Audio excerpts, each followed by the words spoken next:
Welcome to the Was It Good Though podcast.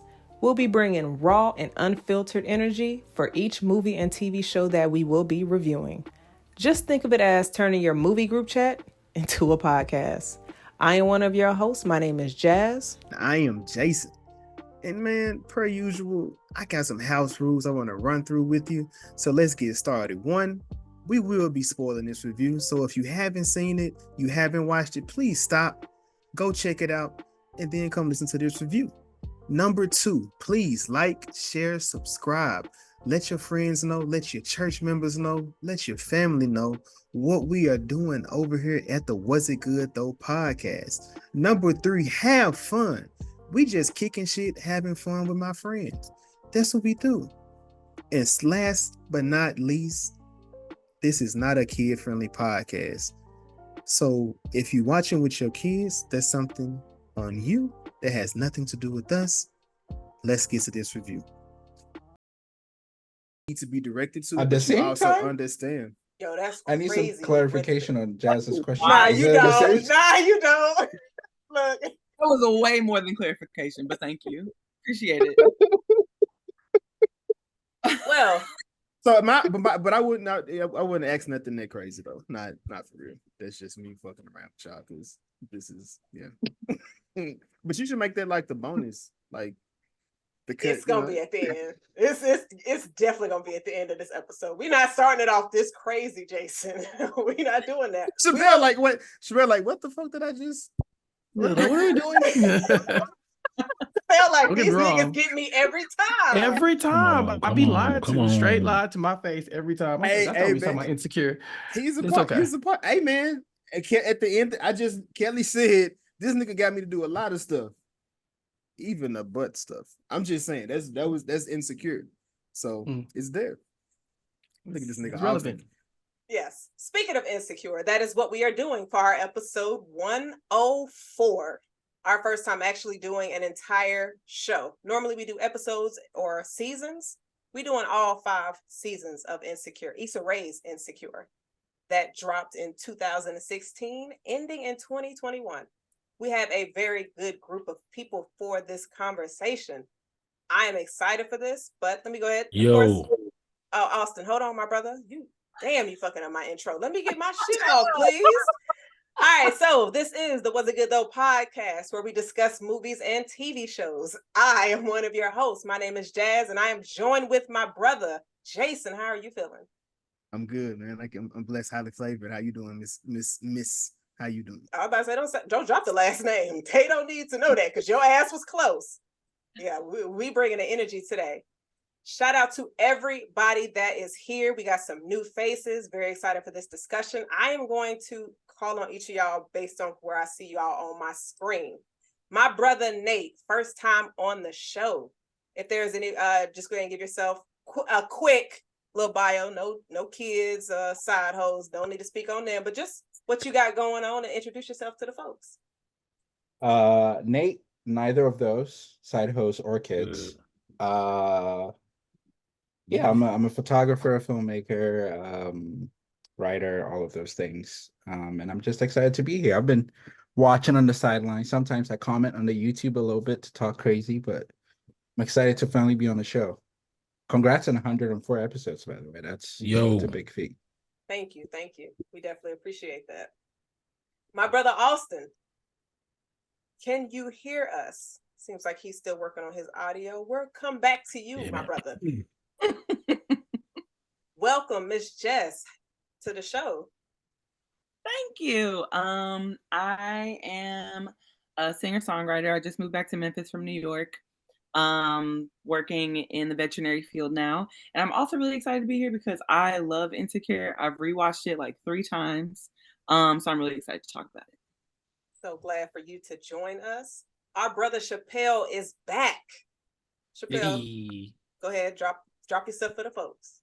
Yeah, what's happening? I'm Chappell from recapkickback.com. That's my podcast where I talk about television shows, mostly black shows, but I get into other people's stuff too. But I like to highlight our stuff, and I'm very happy to be here because I did watch Insecure in the real time. I think I've talked about it on other podcasts, but it's been several years. The show's gone, but we can't let it die. So I'm very excited to jump on this panel and give my probably controversial takes about the show.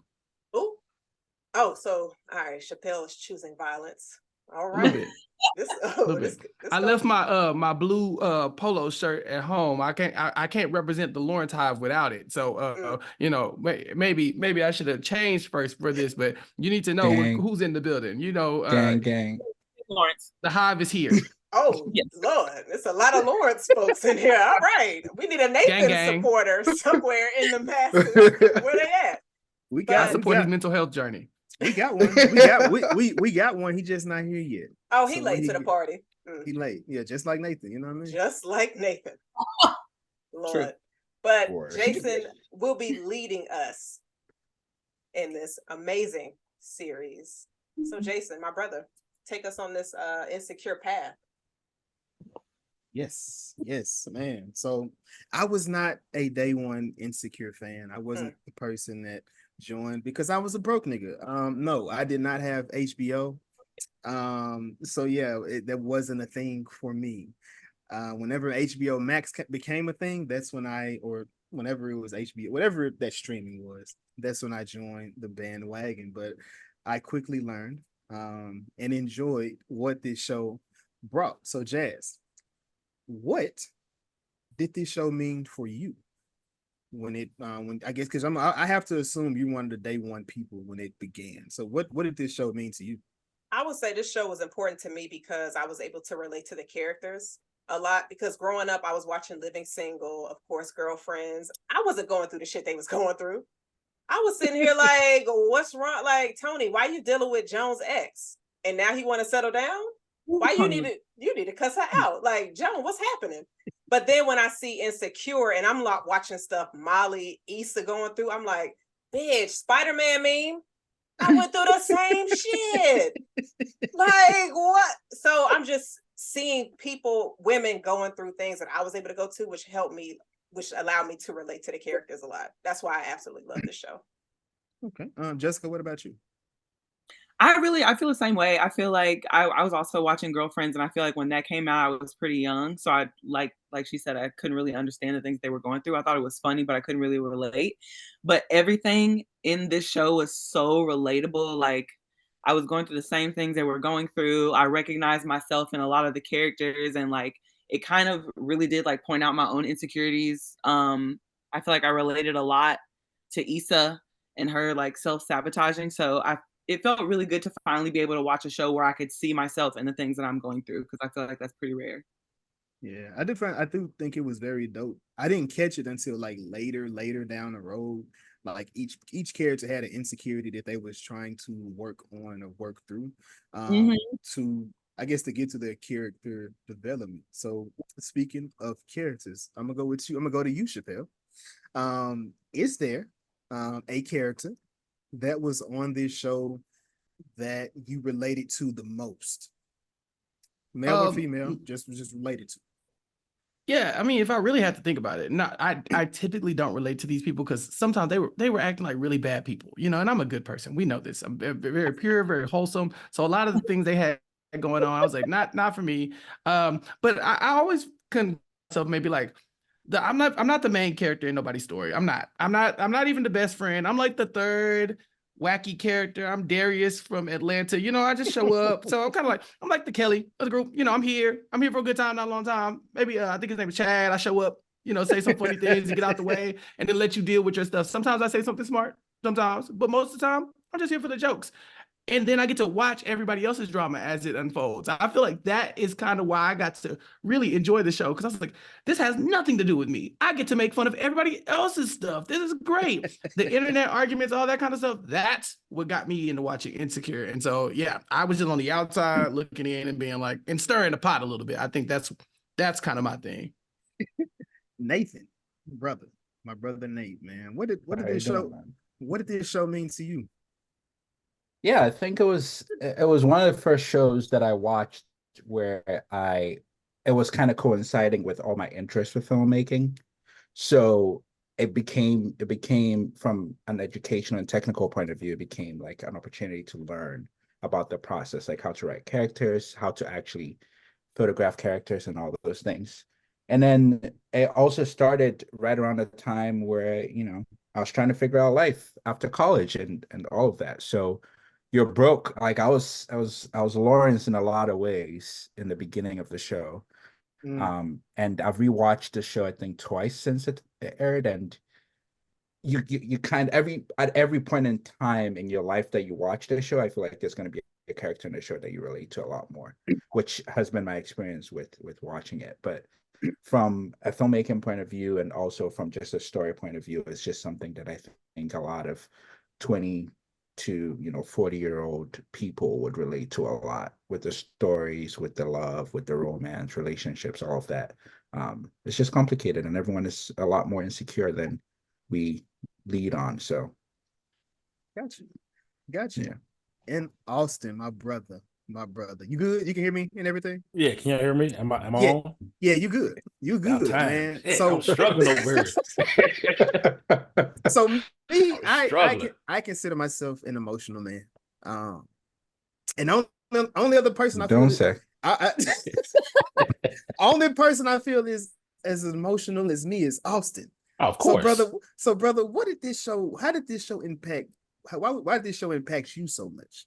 Man, it started from that first episode when Shorty went out to the club and he's laying on the couch. Man, I felt that. I'm like, you gonna leave me in the house? You crazy. But I'm also like, I was like, yeah, it's a lot. That's kind of how a lot of my relationships have been, all over the place, and then you back and forth, and then like, damn, I'm trying to work on me, help us. I'm trying to get us together, and then you won't leave. No, that ain't how it worked. So, but yeah, I seen a lot of myself in it, and both, in all the characters, honestly. So, Yeah, no, I really enjoyed the show. I really enjoyed it. nah, I feel it. I feel it as well. And of course, the first season we get the introduction to these characters. Kind of like you said, you get the introduction to Issa, and the introduction to Lawrence, in the very beginning, with how it begins. And kind of like you said, Issa going out, Lawrence on the couch. So what are we thinking about these characters early on in this series? Because each one of them is they're going through something. They kind of feel messy to a certain extent. And in the beginning, Molly probably wouldn't have made it to season 2 if it was up to me as a friend. She wouldn't have been there. That's just me. Chappell, what did you think about the early becomings of the relationship between Issa and Molly? Do I have to be the Molly defender? Is that why you called me in here? Okay, fine. I'll do it. Damn. Okay, sure. Let's talk about it. Episode 1, I watched it like everybody else did. We all laughed at Broken Pussy. It's funny. It was great. It was a gripping episode. No pun intended. But to look at Molly in this situation and say Molly is the problem. In episode 1, Molly asked Issa one thing. Hey, listen, be there for me right now. Don't stop. Get out your phone. Stop texting. Stop trying to cheat on your man so bad he's depressed. Stop trying to step out on him and just listen to me. Bitch, did you just send a text message? No. And that's episode 1. So people are hard on Molly throughout, but let's look at where the friendship starts. At episode 1, Molly is looking at Issa like, damn, you're not even that good of a friend either. So I'm just saying, if Molly wasn't gonna make it to episode 1, through season 1, maybe we cancel the show because Issa wasn't great either. That's my 2 cents. I'm gonna be honest with you. I don't think anyone on this show was great. In episode 1? Say Issa was worse in he's episode talking about 1. general. Let's just come to a consensus. Episode 2. You asked me about the beginning. So I'm just talking about, So the stock watch, at the beginning. Issa stock and Molly stock. I'm just saying, I would have left her in episode 1. Wait, so you're really defending Molly in that manner right now? In episode 1? Yes. No. What did she do in episode 1? In episode, I don't think there was really nothing, but I also don't anything. I also don't Issa feel was a like bad friend, and she was trying to cheat on her man. So you know what? If that's the route you want to go, if that's the angle that you want to go into, because cheating is wrong, you're 100% right. And also, 100% Molly was right. asking Issa to be there for her friend, and Issa was too busy trying to cheat and ignoring her. And she made up a rap song about this woman's broken pussy. Are we not gonna talk about the facts? Oh shoot, the song was about Molly, wasn't The it? song, It was about her homegirl. That song was She hard, says, though. I'm That's really going right. through. I really Was want you to it- be there for me. Bet, let me drop a beat. You know what I'm saying? Like, damn. Jason, fight back. I Oh, forgot Fight that. back, Yeah, it was about Jason. her. I'm Fight tripping. back. Wait. Said, I'm gonna get my bro. Hold on, Chris. How you doing? How you doing, sir? I'm pretty can good. hear What's me? up, You good? everybody? What's up? You can hear me? You good? You can hear Yeah, me? I can hear you. Yeah. All right, man. I'm gonna ask you, man. Was What's up? broken pussy that bad? There was no names called. It was like a sub. Was it that basically. bad? No, there was no names in the song. Nah, Jason. It was a Kids were sub. playing it at school, bro. Yeah, it was bad. Listen, yo, what's up, everybody? Yo, my name is Chris. My bad for being late. I got hung up in a conversation and went way too long. So yeah, my bad for being late. And then a nigga was hungry, so I had to get a little Hey, food. my nigga, what you doing? What you? Hey, nigga, what? Yeah, my fault about that. But listen, Chappell, listen, dog. I actually rewatched. Not the entire thing. I wasn't able. But listen, Chappelle, I agree with you. I think people are a little hard on Molly. I think, especially you talking about early on, yo, Issa was kind of the problem. Where she was like, if I'm venting to you, I'm telling you my problems, and you texting somebody, like, yo, there was a couple times to where I could kind of feel where Molly could have ended the friendship. And jumping ahead, when she told Molly to get a therapist, that was Hold on. She wasn't wrong for that. she wasn't wrong, but that's one of those things. She wasn't, wasn't but Issa wrong, needed but she shouldn't have said it. yeah, but a lot of people need a therapist. So I'm agree. But hold I agree. on. Like, you can't just throw a therapist at Yeah, me. you ain't can't just got that's a kind of disrespectful a little bit. Like Yeah. just being like, yo, you need therapy. Like You that's say a we wild all thing to need say. need You a little off in the head. You need to get Yeah. you need to get that checked out. And especially the way she said it, like if she So said her it very delivery was off? passive-aggressively. I don't think she should tell, like, there's a way of saying that everybody should get therapy, but then there's me saying, like, yo, Jazz, you need therapy. Like, that's But hold on, that's not how she did it though. Because they Yeah, was saying it talking like about that's an old crazy. friend, and she was just like, I mean, maybe it's something to think about. She didn't say, Nah, "Oh, but the way Molly, she you need said that it- shit." Nah, that's Y'all how it worried came about. out. Look, He's just Hold on. passive aggressive. So like the Yeah. way she says things, like she means it. Like no, like you need therapy. So I don't know. Listen, Chappelle, you kind of spitting, dog. And Molly's not that. Jason, I agree. I think everybody is kind of shitty towards the end. Like, and some not towards the end, but everyone has moments to where like they kind of fuck up. But nah, like Issa was kind of in the wrong with stuff. And I'm not even talking about her cheating on her man. That's a whole nother can of worms. hold For on. real. Every time I Issa had think- an event, Molly fucked up almost every event that Issa Yeah, had. to back you, Jazz. I think the problem is that at the very beginning you could say, "Oh, Issa's the worst of the two," but as the show progresses, you can see that Wally they just all kind of suck. takes over. Oh, And it's Oh, hell not a yeah. good That's way to definitely- go. Yeah, her real estate in terrible people land is kind of big. It's Right. she's not great. I ain't mean to hijack this and make this a pro Molly podcast because I have problems with Molly as well. But I really watched the show. Like I said, I watched the show with Twitter. You know, I was on there with everybody else arguing and all that kind of stuff. And episode 1, I was just like, so you just rapping about this woman's broken pussy in the first episode, and she in the front row. You done ran off her hose. She done met a new dude. He looking at her like, oh, it's you with the broken pussy. Oh, But wow. hold on. But to be fair, She told him. exactly. She told him she didn't have to tell nobody. She didn't. Nobody else knew about her and Issa. She could have Exactly. been quiet. You know who else didn't have to tell nobody? Issa. But she was up on the stage But hold rapping on, to but her Chappelle- homegirl. If she True. like I agree with talking that. about the 3 Yeah. hoes, Jazz, if But hold on. it's Jason saying 3 hoes and he looking at you, what you gonna say Wait. to combat Looking that? at Molly, I'm just saying when the spirit of the bars hit you, you gotta let it out. So that's what Issa did. And then, exactly. And then she was doing it in front of Dan. Dan. Look, sis, look. The homie she gotta. I'm just saying, she gotta. That's not an L for real. Nobody knows it's you. Right. So Jason, I realized I ain't answer your question. In the first place. So No like problem. just to answer your question, Jason, like for that reason, like they said, like Molly didn't have to tell people that broken pussy was about her. So it was more funny than I think. Like I wouldn't say it was that bad. It's hilarious, you know. But she didn't have to tell people. She took it upon herself to tell old dude that was about her. But Broken Pussy that's a fire song. It could have been. it is. So of course, within all this, kind of like y'all have alluded to, Issa was a really bad person in the first season. She ended up cheating with Daniel down the road on, we have some Lawrence Hive here. Jessica, I'm gonna come to you with this one here. What did you think about Lawrence, or how did you feel about Lawrence in the first season? Like in the beginning, he's on the couch, not getting haircuts, he's not dressing up, he's not really going out. He needs to kill himself. I don't know. I wouldn't say What? that. What did you say? Hold on. Hey, bro. Hey, yo, bro. He didn't say go to the barbershop, take a shower, or nothing. You jumped the gun, my brother. I do Relax. see why Issa was so frustrated with him. I won't say that I agree with her cheating on him, but I do understand why she was kind of done with the relationship. I feel like she should have just left cheating with him, but he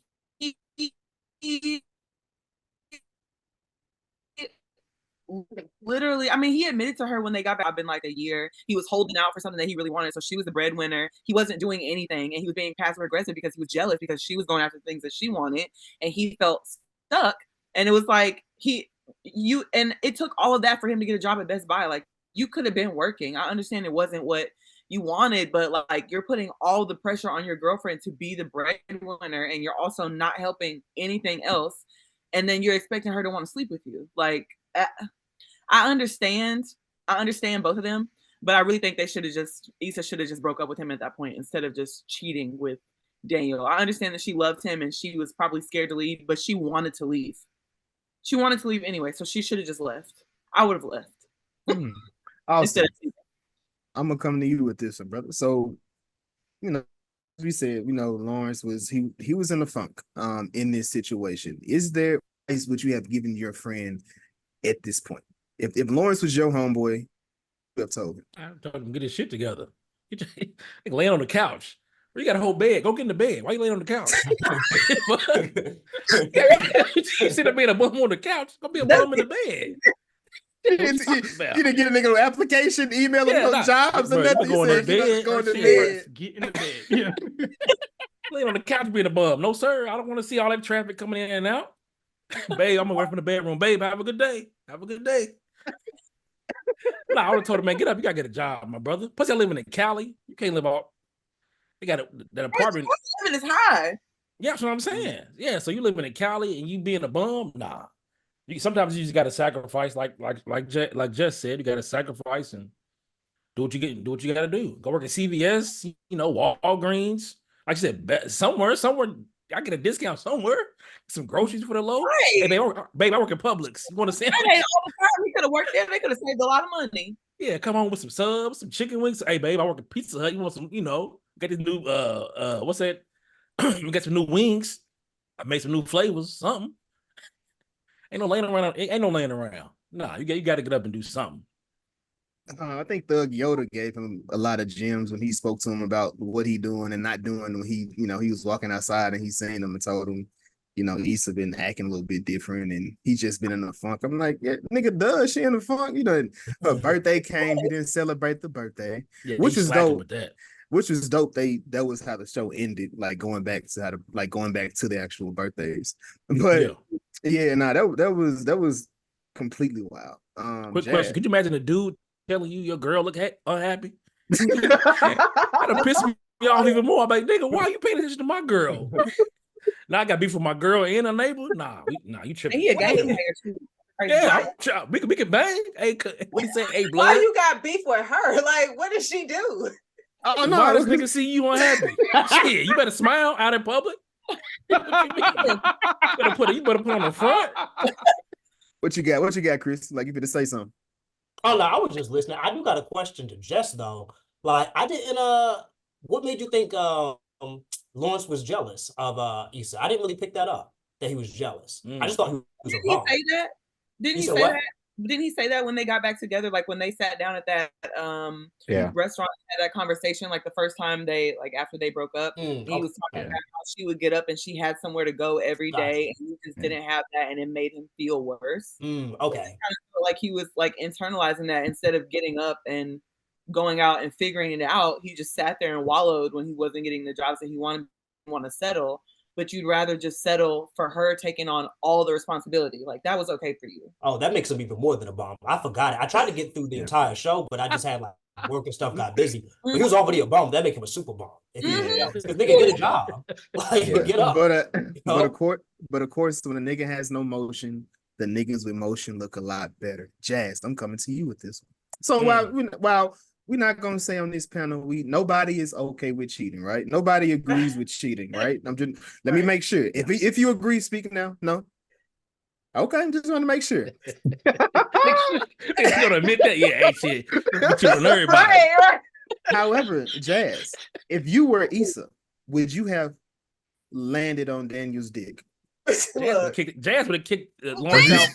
Have you seen Jazz episode? Insecure over with it. Jazz would have had that nigga on the sidewalk. Have you seen Jazz's Instagram? The fact that y'all are answering my question, like, no, I didn't even get the answer. We could move on. We could move on to the next question. We already know the answer to this.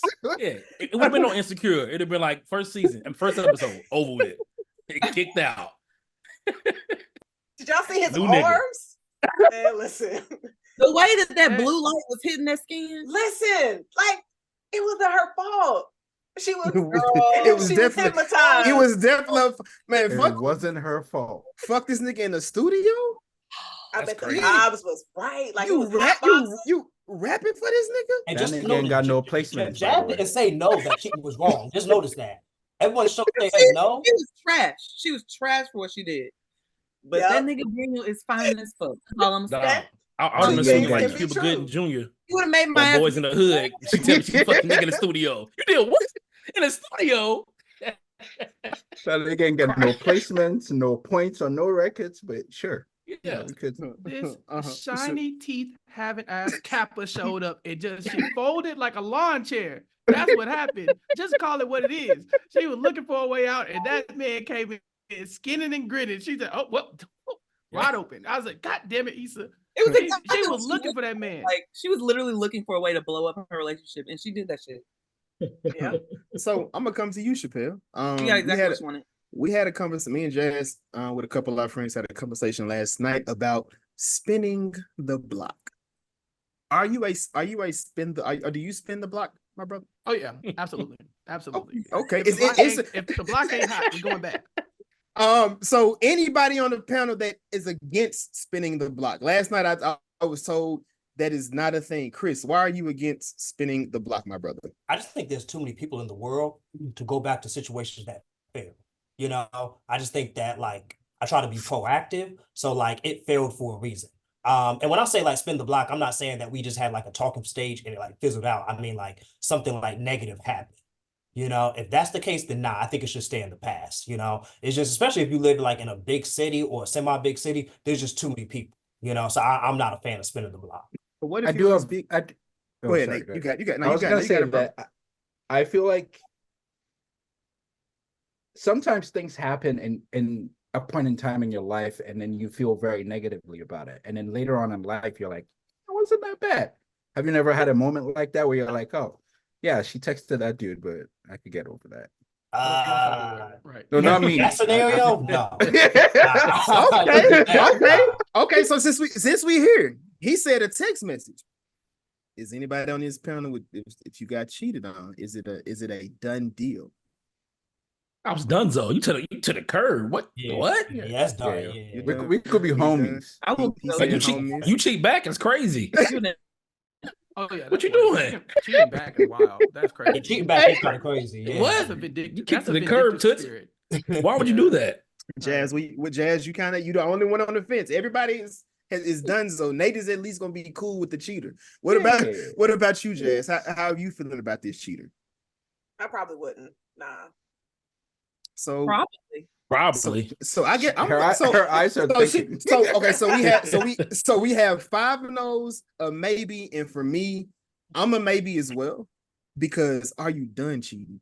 Like, are you like was it a I, was Dr. Phil.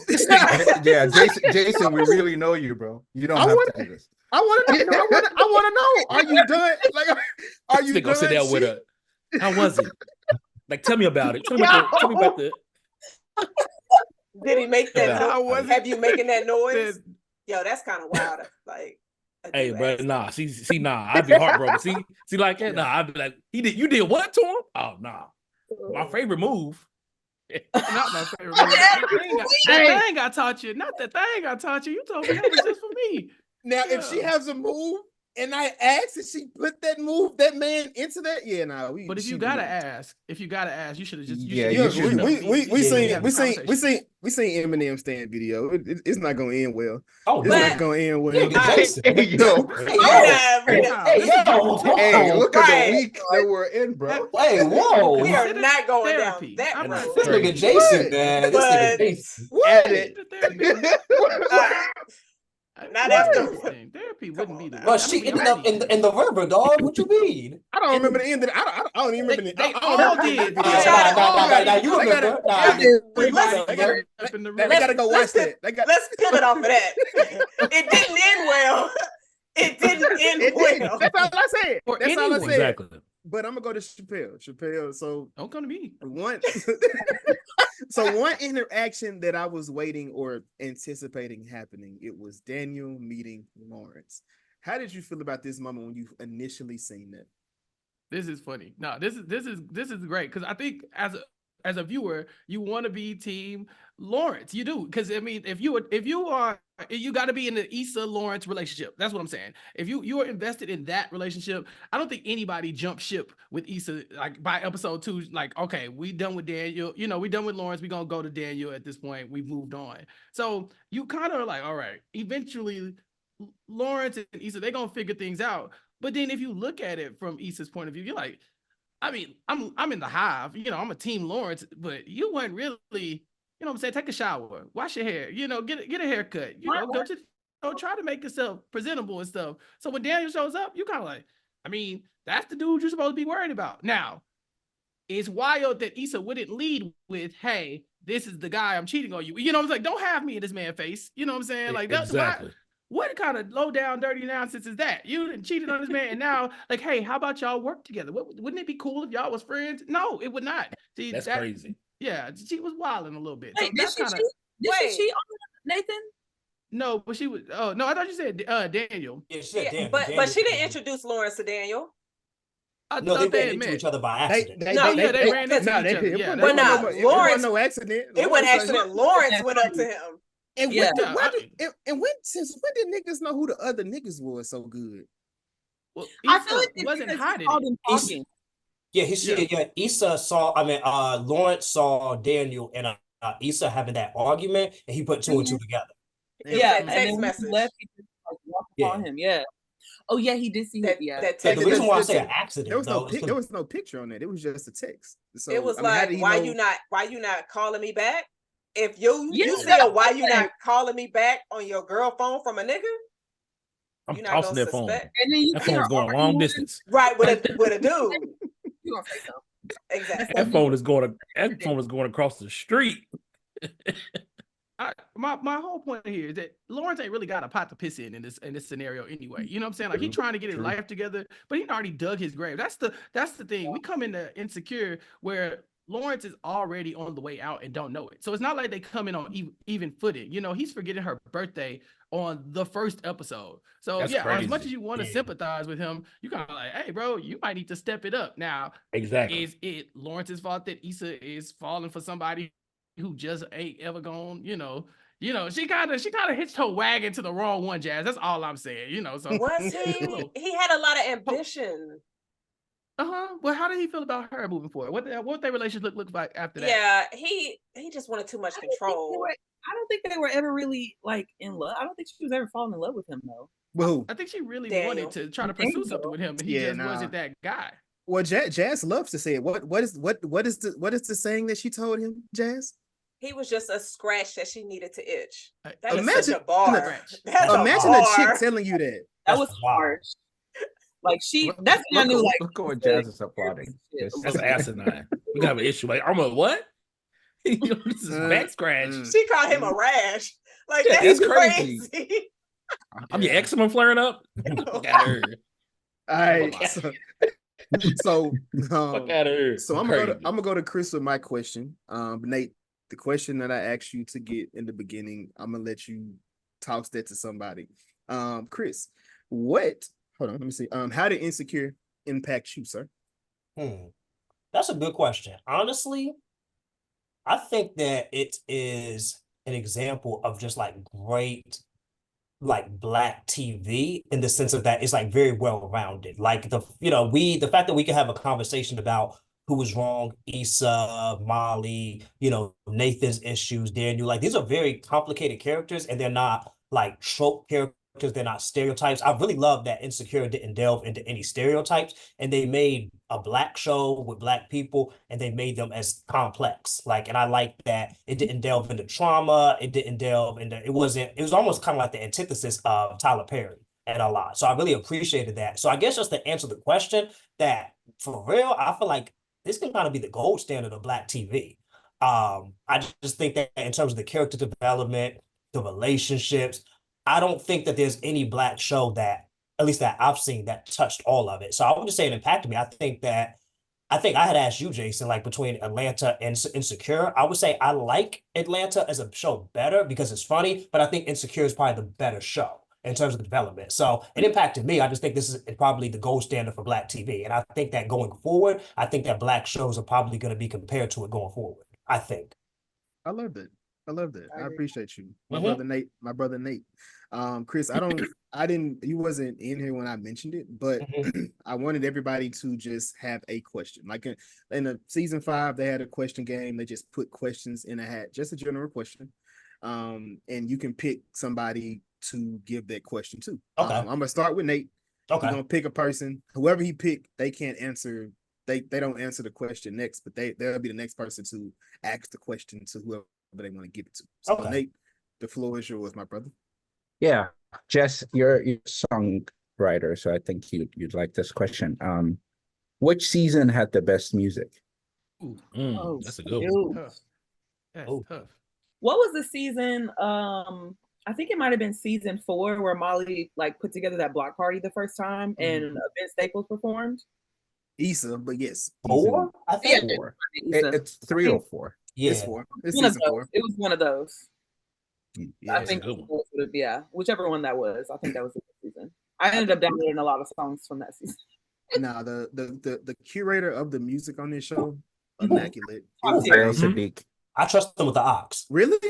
Yeah, I think Raphael Sadiq did the music. Okay. Is he on radio or over radio? Raphael Sadiq? Yeah, I mean, she got Issa has a label. radio, yeah. Radio RAEDIO, if I'm not mistaken. I think I'm gonna confirm this before we end, but yeah. Got you. You good. You got that. But of course, that was, they pretty much wrapped up our season 1. But of course, there was a lot of characters in this show. We only kind of spoke on the main 3 in it. Chappell, I'm gonna come to you, brother. Outside of those, I feel like the main Molly, Issa, Lawrence are the main characters in my opinion. Who outside of them, who is your favorite character? So outside of the main characters, I think it's safe to say that my favorite character is Kelly. I just think that, like consistently throughout the seasons, she gives you so much comedy. The woman is hilarious. And I think this was my first time meeting Natasha Rothwell in any capacity ever, right? And so you have these moments, you find out this lady's hilarious, but then they start to give you some depth to her throughout where it's like, oh, there's little moments where it's clear that she's tapped in, that she understands things. She's clearly a very educated woman as well. So it's like she's there for comedic timing, but I think she's like the best friend of it, like on the show. Like she's like literally the best person friends with. Everybody had some issues, but ain't nobody really had no real issues with Kelly throughout. And then by the end, they do kind of start talking about maybe even like Kelly's mental health and some other issues. And it makes you start to wonder, are we going to get into that? And the show doesn't touch it. It doesn't. It really just kind of like hints at certain things and moves on. But she's very like progressive and developed as a character. And I don't think we've seen a lot of characters like her in the beginning. And then if I'm going to talk about Kelly, I have to talk about the Yoda. You know what I'm saying? Like watching Bears eating Baptist brunch, I was there. I was like, oh yeah, he did it. That's the guy. That's the one you got to watch. Austin, what about you, man? Who was your favorite character? He stole mine, man. I'm Kelly, but I'm gonna go with Kelly because she was hilarious. Remember when she got tasered? She pissed herself down, I was dying. Oh my god, that's my favorite episode of Anybody getting electrocuted is always going to make me cry laugh. Whether because it's Home Alone 2, Home Alone 2, The Hangover, this movie. Like every time somebody gets shocked, everybody that does it, they sell it well. Jessica, how about you? Who was your favorite character outside of the main people? I feel like I kind of really appreciated Tasha. I feel like I really liked how she called out how he really thought he was a nice guy and he was actually a fuckboy. Like he was really thinking, "Oh, I'm such a good man," and no, you're literally using her, and you know that she wants to be with you, and you knew that she wanted to be with you when you were with Issa. Like, I really liked Tasha. I really like her. Tasha fine as hell. Boy. Yeah, I watch every show she be in. Goddamn, I'm watching Diora, Detroit, rap shit, everything she go in. Fun fact, that is Dro's real child's mother. If y'all didn't know that. That's some mess. That's some different type of mess right there. You know, I went to school with her. That was another reason why a lot of my friends were watching, because she went to Prairie View A&M and I was there. I think I got there like a year after her, and then she left and became a huge actress, obviously. But we were all like trying to rally behind that too. Like, oh, our homegirl Dominique gonna be on the show. Bet, let's do it. And so yeah, she's a great character, and they really do. They don't treat her like a side chick or like the other woman. You know, she really does come in and like, no, she really into Lawrence. It's not like she came in trying to break this up. You know what I'm saying? It felt like they were giving her space to kind of explore a relationship with a dude who she shouldn't be exploring a relationship with. Absolutely.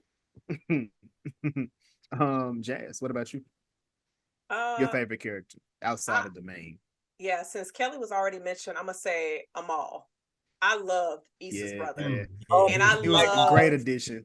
He was amazing. I wish we would have got more of him, but every scene that he was in, it was amazing. Him and Kelly's back and forth. What do you think of Brexit? And she said, it's a good thing. He's like, Like, I would love a spinoff series with those two. Like, I want the background story. Like, I want to know why so much. Like, because we never found out like why they hate each other. He loves Tiffany, but he hates Kelly. Not having background makes it so much better to me, though. Like, we don't have to know what happened as long as we're already in a 5-year relationship when we come into the show. So them beefing over whatever the time period is, and it whatever that is, I enjoyed that. Yeah. What about you, Chris? Did I say you? Nah. Damn, I'm torn between a couple. Well, first off, let me just say Kelly's a great pick. Like, I'm not gonna say her, but she is funny as hell. Like, she has me laughing out loud. I'm gonna jump ahead. I'm gonna say Torian. Like, I liked his arc. I liked his character. Like, I like that his progression, that he went from like this real like take no shit, real serious dude. And I think that he was exactly what Molly needed at the time. And his progression, like how they changed, I think that they were good for each other. And then I really thought that he was, I enjoyed his character, just seeing him lighten up and show more of his personality. And I also like that he didn't let Molly, I don't want to say walk all over him. He kind of like checked her. Like, there were some times where she was moving kind of janky, and then he let her know about herself. But I like that they were able to grow, that they started off on the wrong foot and they were able to grow together. But I like Torian. So I can't get past him being on Wild and Out. So everything that he did was just super cheesy and corny to me. I was just like, man, this nigga here, like, I couldn't see it. I couldn't see anything he was doing. When they finally got to the party on episode 9, I was like, okay, I like Torian now. Like, nigga, it took 5 seasons, 49 episodes for me to be like 40, whatever. I'm like, okay, now I see it now. Yeah, it took me a minute to get to him too. I was like, I don't like this little smug, bald head ass nigga, man. I was like, he always got that little stupid look on his face. But yeah, it took a while to get up to him. These What are about awful takes. These are awful takes. you like Torian? Listen, here you go. Look, we didn't think Molly was gonna make it, y'all. We didn't. There was a moment where we thought, is it broken, y'all? Is it really broken? And it took a man of Omega Sci-Fi to come in and save her. Okay? Yeah, Leonard Robinson, the actor who plays, yes, you heard it right here. A wholesome Q came and swooped her off her feet. They all they came and swooped her off her feet and took her to Greece, and now she happily ever after. Jazz, my lion. No, I feel like with everything that you said, like with you saying something like that, you have to add a bark onto it. Like when I see, like every time we podcast, you like, yeah, you be trying to throw me, but no, I'm gonna act my age this time. I'll bark later. He said you bark later. Jazz, are you into the wholesome cues? Right. Yeah, right. Jazz is not into the word. No, it takes a long to answer. No, you want the ones that pull it to the side, right? Like you don't want. But hold on, I don't know what that. I'm gonna ignore the questions after the first one. Yes, I do got love for the wholesome cues, of course. That's a fucking liar. I'm glad because we finna start the toxic conversation. Nate, before I do that, who is your favorite character, sir?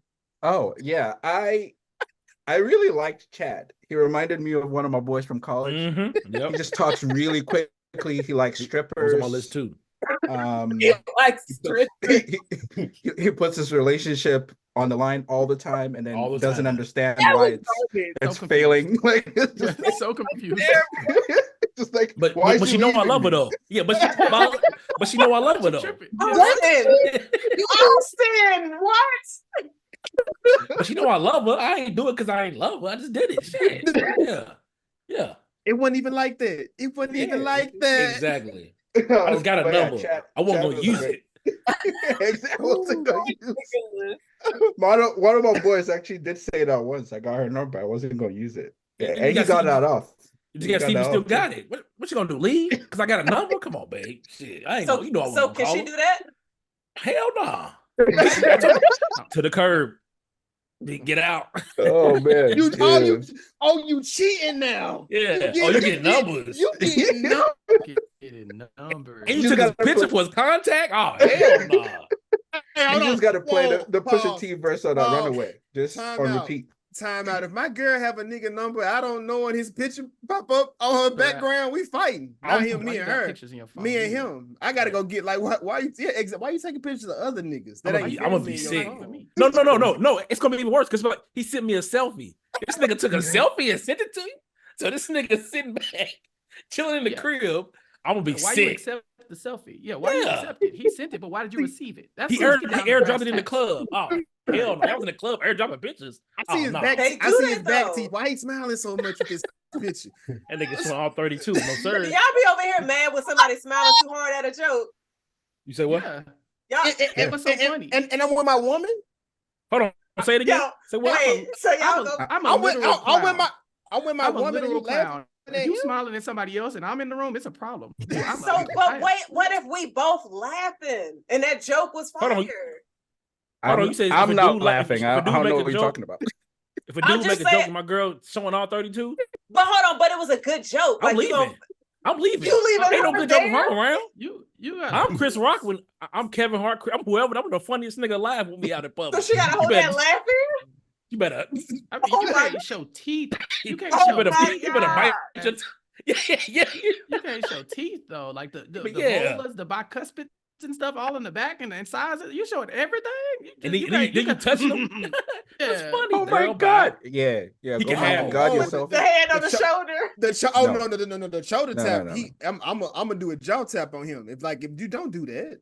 Don't touch him and laugh at. Now it's a commotion. You mad at me, but you did this. But hold on, but y'all know when black folks we laugh hard. I don't know. Y'all know we be moving, so we got to get our balance. Hey, I'm everything mixed. changes when we in love. Everything I'm changes when mixed. we in love. It changes. Everything changes. We supposed to be in love. You laughing at this nigga in the club. That's crazy. Yeah, no, you can't have that. You can't laugh at nobody else's jokes if you in love with somebody else. I'm the Nah, you funniest can't. nigga you You know. No in love more. with me. Not no No, more. You can, no, if you no, love when I'm somebody there. else, yes. But if you in love with me, what? So wait, Ain't no more girl nights if that's what you doing. so wait, Ain't no more Spending it- self-care Sundays. so with me laughing at y'all niggas right now, somebody gonna watch this and get upset. Like Jazz, why He you laughing might. so hard? He might. Oh yeah. You got- should have you prepped him. You should have prepped him.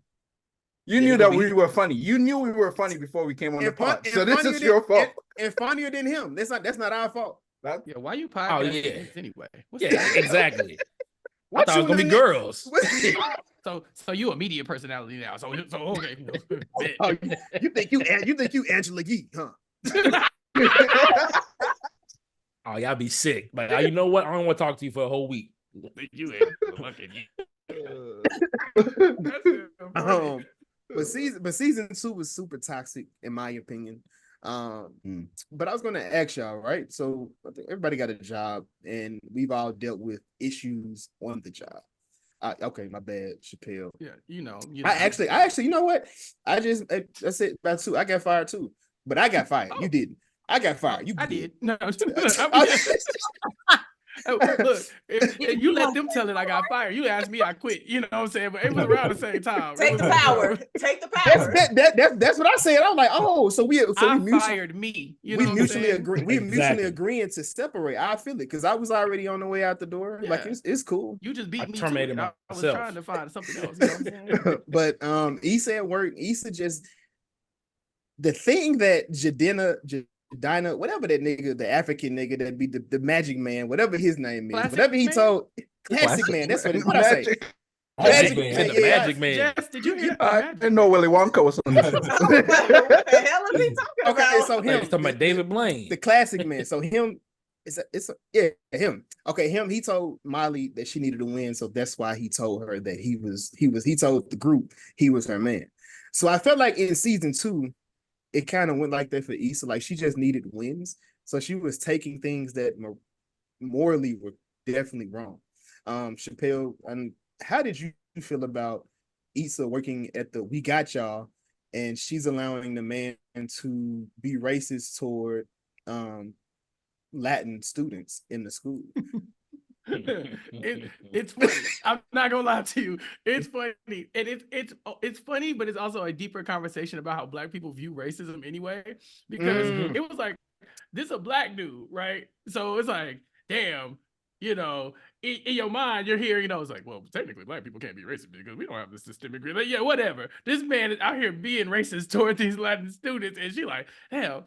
How do I talk to him about it? She doesn't. Issa, one thing we haven't talked about is Issa was horrible at her job. Okay. So she's Terrible. already on thin ice all the time. And so now she has to figure out how to navigate this, throwing, one of the brothers under the bus, but also trying not to get in trouble because this is like one of her third or fourth straws that she done broke. You know what I'm saying? So it was fun to watch, but also it's like I said, it's probably a complicated conversation about how Black people have to show up. Because people expect us to show up to fight other people's battles, right? To speak up where ain't nobody speaking up for the Black kids. So the principal even felt like he was doing like his Wakandan duty to all right, yeah, I'm gonna take care of the Black folk, but then we're gonna leave the others alone. I love that episode. I love that whole storyline because it's real. Too. You really do It find is. yourself in situations where you have to look at your job, look at your morals, the way you look at life, and then try to balance those things against your Blackness sometimes. She was like, damn, I really don't want to get this dude in trouble because he one of us, but at the same time, he wilding. So that was a good storyline. That came up in this show a few times. And I'm jumping around, so we don't, if y'all want to jump around, that's perfectly fine. But Chris, it came up again when Miley dealt with this, when she was dating Andrew. There was another racist conversation because she felt as if the lady didn't give her a towel because she was Black, and then the brother came out with the conversation about I deal with racism as well, and she told him, no, you don't. You only use your color when it benefits you, not all the time. But she told her then she went and told her boyfriend, which was his brother, you're different, which is funny because we see it with black people all the time. Like when white people say no, it's different, but it's the same for you. Mhm. So Chris, what did you think about how they used the race in that way, but it was completely different? Well, I guess reversed because it was other people of color, but they dealt with it in a different way. What did you think about that? In terms of that situation, like, so you asking me like how Molly handled it, or like just that whole situation? Because I'm just talking how the show handled it in like in general. Like I don't think I ever really thought about it that way. But then but the people I'm around, they yeah, look like me. So it's not a situation of me dealing with somebody who's Latin. So yeah, I'm not seeing what they deal with when it comes to them mhm, being a brown person or dealing with the Asian community. yeah, That's nothing I've never seen. So them putting it on the forefront, yeah, because in California you got it's a yeah. melting pot, almost like New York. So I was Um, actually, yeah, that's what I was, the general statement, not Molly. You can talk about the Molly situation if that's what you want to go into, but yeah, just like so I'll go with the Molly situation. So with the brother, I think that he was being a little bit tone deaf, and I feel like that's sometimes what other non-black people of color sometimes can do, that because they experience it on one level, and maybe because they're able to navigate it, or maybe because it's not as bad for them, that they some are dismissive to black people. So like, for example, like there are parts of California where it is heavy Asian and they're still a minority, so they may feel like, oh well, I don't experience racism, or white people don't treat me this way, so if you experience it, maybe it wasn't that bad, or just downplaying it, or almost sometimes like playing the oppression Olympics a little bit. But about that whole situation, I do think that Andrew handled that situation poorly. I think that if I'm remembering correctly, I think that he should have checked his brother, because his brother was kind of wilding a little bit, and he was obnoxious, doing that thing that honestly I see more so what white men do, always just wanting to play devil's advocate. I think he even said that, like not trying to play devil's advocate, but That's playing just a devil's red flag. advocate. That's Yeah, exactly. I know. When he said that, I I already hate knew shit that. was about to go downhill. But also going, like, kind of circling back to what you said, Chappelle, about with Issa. It is that is a bigger conversation about, like, in terms of like systemic racism. That's a whole other rabbit hole. I do think that black people can I think there's levels of racism, like systemic is at the highest, but I do think that black people can carry like some prejudices towards like other races and other ethnicities or what have you, because that dude was being straight up racist. Like, if that's not racist, like, I don't know what to call it, discriminatory, bigoted. I mean, they kind of are synonyms to me. So I do think that black people can be racist, but like not like in the same way white people can, because he was wild, you know? So, but in terms of how the show handled race, I do like that they incorporated it because it is part of the black experience, but I'm glad that that's not what the show became. But I'm glad that it was incorporated though. yeah, 1000%. Nate, season two, Molly began to see, well, she began to try to play the game at her job. Like when she was at work, she wanted the promotion. She seen other people being uplifted. She was doing all the work, and she was willing to do the work to get everything that she wanted, but she wasn't receiving it. Um, how did you think? What did you think about Molly's, I guess, struggle at her job? In it before she moved over to the second law firm.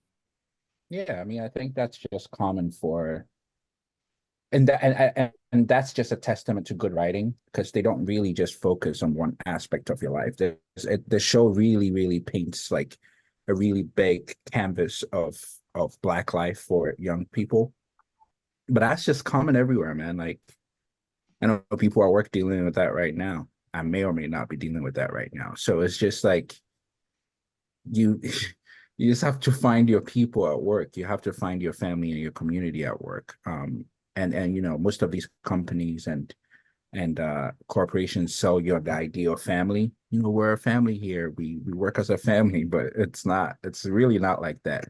I think when you get to a point where you're not seeing the returns on your effort and your hard work, you should move on to the next thing, just like Molly did in that situation. Um, you don't owe none of these companies shit, because they don't owe you shit. So, get your bread, protect your mentals, count your chickens, get the fuck out when you can. Word to Marshawn. Word to Yeah, Marshawn. we're to Marshawn, yeah. Austin, I'm gonna come to you. So, in season two as well, Molly finds out that her dad cheated on her mom. I know we have this I don't think it's Superman complex, but I guess it's when we find out that our idols are human. It kind of damages how we think about them, how we portray them. Um, not asking if you had a situation like that, but have you? Well, I guess you have. Like, have you ever had somebody you really looked up to when you found out something fucked up about them, and you're just like, wait, what? And how did that affect you personally, if you don't mind me asking? Uh, I wouldn't say. I don't know. I don't think so. But I mean, if I ever was, it'd be different now as an adult than when you were a child. Because you're like, oh, this person's perfect. I think somebody said it earlier, like you can't do no wrong. And then once you get older, you realize people are human. And people fuck up. So it's like, well, damn, what? And some people get upset, but me personally, I would be like, hey, so why'd you? What made you do that? What took you there? How did you all fix it, or how are you all going to get through it? So just in case that happens to me, or if I'm ever in that situation, I need to figure out, oh shit, I don't want to be like that. I want to be better, or I don't want to do that. So I want to figure out how to avoid doing that. Case in point, sleeping around with your wife. You're like, oh shit, I got to figure out how to not do that and express, hey, I'm not getting this. I'm not satisfied. Upset about something. We need to talk about it. So let's figure this out instead of just doing this and then playing it off. So, but no, I don't think I've ever been in that, but it'll be a tough one because you're like, damn, like that's my mom's dog. What you doing? But I also wouldn't be upset. I just want to figure out like, so how are we gonna fix this? How y'all gonna fix this? And then how can we all not how can this not happen again? And how can I avoid this as well in my personal life? Yeah, I like that, Chris. I'm gonna come to you with this one. So like because I think most things that most parents always say, like, relationships they're hard work and you have to work on them and you have to do this. But did your parents give you gems or jewels that you use today in relationships or in dating? Yeah, I think I may have told this to Jazz, but my dad, when I was like 13, he told me that no woman, he may have said girl at the time, but no woman wants a guy that other women don't want. And at the time, it went way over my head. But then as I got older, I started to see it. I see the ladies kind of looking at me crazy, but I see it more and more She was as like, I get nigga, older. what? Because like it's one thing, and I was talking to Jazz about this, that like into I'm not sure if dudes are single on here. You can be single, and then you get into a relationship. Now girls coming out the woodworks. That's personally happened to me. Oh yeah. So So you happy now? Oh, Niggas do the like, same shit. do hey, we? What you mean? oh, exactly. Hey, she get pregnant, blocked. I come back a couple months later. Like, oh, That's valid. That's valid. oh, my bad. Why I gotta see that? I shouldn't I have didn't mean to to see be that. Chris. My bad. My No, fault. My No, you're fault. fine. He said protect your mental, and then we all said, yeah, exactly, protect your mental. But then when I block you because you got pregnant, I stop protecting my mental. Yeah, what am I gonna do with that? You happy and standing shit there now? and, Call me in about a year when that baby grown. Yeah, A baby year? walking. Yeah, baby gonna be walking, and you gonna be. I need That's some crazy. milk. I got you. Where you Am I at? praying on your downfall? Probably. Oh my god. Well, welcome to the room, Crystal. How are you? Oh, thank you. I'm good. How's everybody? Hey, sorry if I'm late. Hey, It's All Crystal. good. We perfectly all fine. have issues this evening. It's fine. It's fine. Of course, in season 2, Issa and Lawrence they're on the outs. They do have a falling out. And one thing that Lawrence does bring up is he finds out that Issa has been hanging out with that nigga that she told him not to worry about. So season 2, Issa and Daniel. So we kind of see Daniel his insecurity. I felt, well, I don't know. I'm not necessarily saying he wasn't good at his music, but he was a bit prideful, a bit too prideful for somebody that's in the music industry to not be able to reach out to others. But what did you think about how Daniel was handling his business? Me? Yes, you. I said Yeah. your name. I called your name. I just thought you were speaking, Right. No, Oh. it was a Nah, question. I'm with you. I'm with you. Jason didn't say nobody's name. He's I tripping. did say her name. Hey, you said hey. He said, "Hey." I said Crystal. Yeah, Jason, he And did she say said she Crystal. was late. That's why she said she was late. I didn't But I say thought hey in just the room. Oh, we thought you were saying hey to her. Jason, we're on the same page, dog. I knew we Welcome, was talking Crystal. about. I knew Oh, we was I thought he was talking to everybody. I was like, shit, I She just don't trying. What I'm gonna speak to you again for, nigga? You here? talking. Look, you can see Jason is Team Nathan. Like so Oh, is he? aggressive. So Jason? aggressive. Man, fuck Nathan. He was Hey, dirty back, and I don't hey, fuck Nathan with was that dirty nigga. back. Aside from See, Ghost, he was that nigga. Hey, too Hey. much on Nate. Too much on Hey, Nate. Nathan that nigga, bro. Yeah, I'll fuck with Nathan. Yeah. Oh no, we finna kill you niggas here soon. Hold on. So, Crystal, what did you think about how Daniel was handling his business? I don't think he was handling it well. I think he thought it was just gonna fall in his lap and the things were gonna work out. Mhm. But I mean, with any job, you're gonna have to put in a little something. But definitely the entertainment industry, you're gonna have to do a little bit more than a little, okay? Because you're gonna be right where you at the house or wherever he was at, making them beats, in the studio. being at the low key in the whole wall club, trying to get on, being at helping the kids out, that's cool. But that I'm sure that ain't what he really wanted to do. No. Yeah. So he could handle himself better, but he didn't. Try. So I'm gonna kick it back to you one more time. So how did you feel about when he was with the rapper that he played his beat as opposed to the beat that the man told him that he would be into? How did I feel about that? Yes, how did I you feel like you about should that give section? people what they ask for. That ain't the time to be introducing no new music. He asked for this beat, give him that beat. Then slide your work in on the back end after you do a good job with the original beat. It's a good idea. But hey, I like this, but listen to this one. Okay, I get you. The first I'm like, shit, I'm playing mine. Shit, I'm off the bat. No, I feel you. I feel it.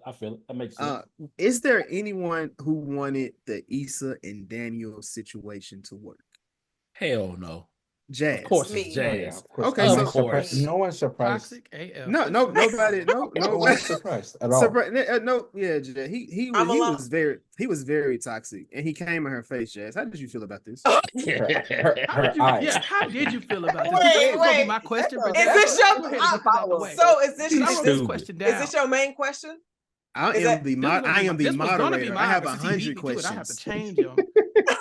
I have 100 questions, so I'm the moderator. My question don't count. Only So what y'all is question. what is your question?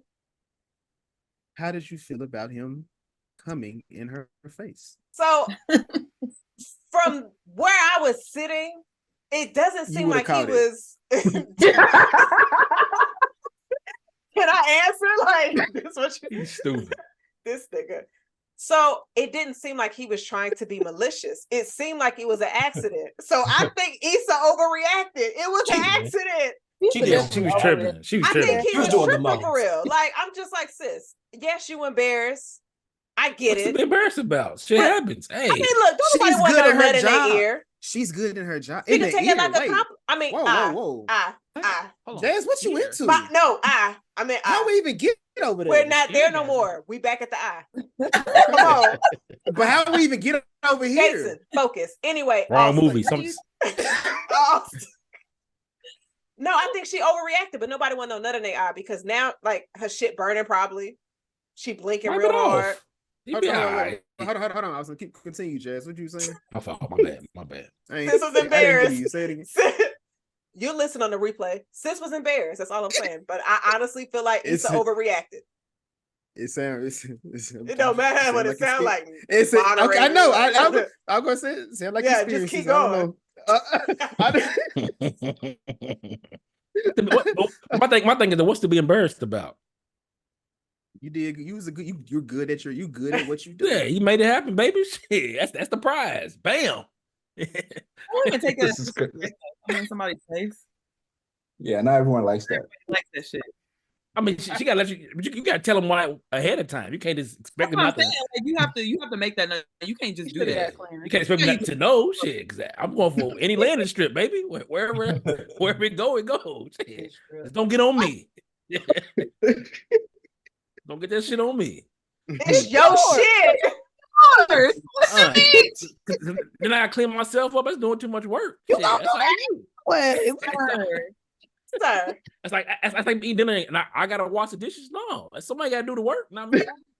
She just put in the work. Now you need to clean up the mess that you Wait, got wait. in her eye. No, wait. No, the work that she put in has tired me out. Yeah, Like I would typically get the rag. Why she can't get my rag this time? Maybe she Because tired. she was Put in working work. for you. She Her can't see. jaws. She Her can't see. jaws. Okay. Use the can't other see. eye. Yeah, you got two eyes You for a do reason. That might not be her God good gave you eye, two- though. God gave you Stevie two Wonder, eyes and Stevie one mouth. Wonder That's can what the drive with Bible no says. eyes, so this woman can go get a tied with one. Stevie Wonder can't drive with no eyes. What are you talking about? It's a video on YouTube right now. He Stop driving. that. What are you Stop talking the about? shenanigans. He's like Stop that. I undercover seen that brother. video. Eyes. Yeah, stop it. Yeah, Stevie. Okay.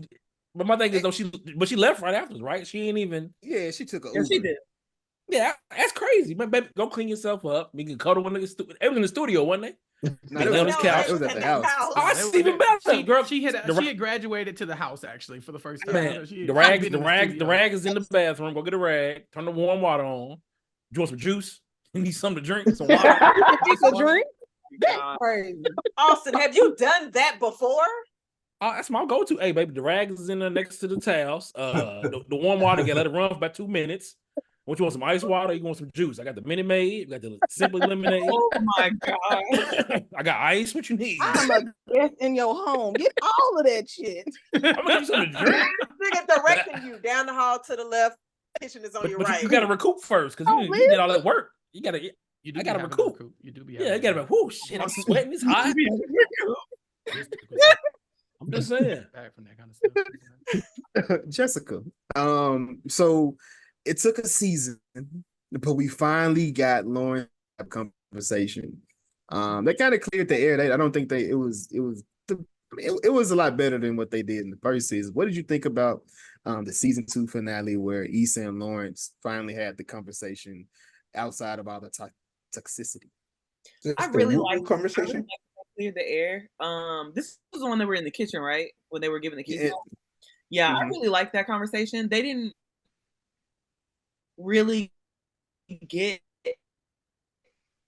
I mean, I guess if I felt kind of like it was a little bit of closure, but they didn't really talk it out like they did before. I mean, like they did in the end of the last season before they got back together. But I guess at that time, that was really all each other needed to finally get the closure that they needed to move on. But I really appreciated that they like let us see them come back together one last time and talk about it.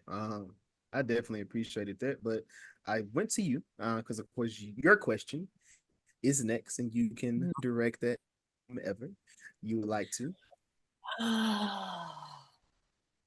And Crystal, while she's thinking about it, what we did is everybody got a question, and they will direct it to somebody. You can give it, or you can give it to, and you can pass it to anybody except Jessica. Anybody else can receive the question. So am I just asking the question? So season 5, they played the question game at the house. So it's just a general question about, it could be about the show. It's just a general, whatever you want to do, but you can pass that to someone. Can it just be a general question for anybody that wants to answer? Nope, you got to pick the person, nigga. Okay, I pick you then. So if you were Lawrence, would you have taken Issa back? Ooh, that's a good one. Yeah, I would. It was a one time. It was a one-time thing.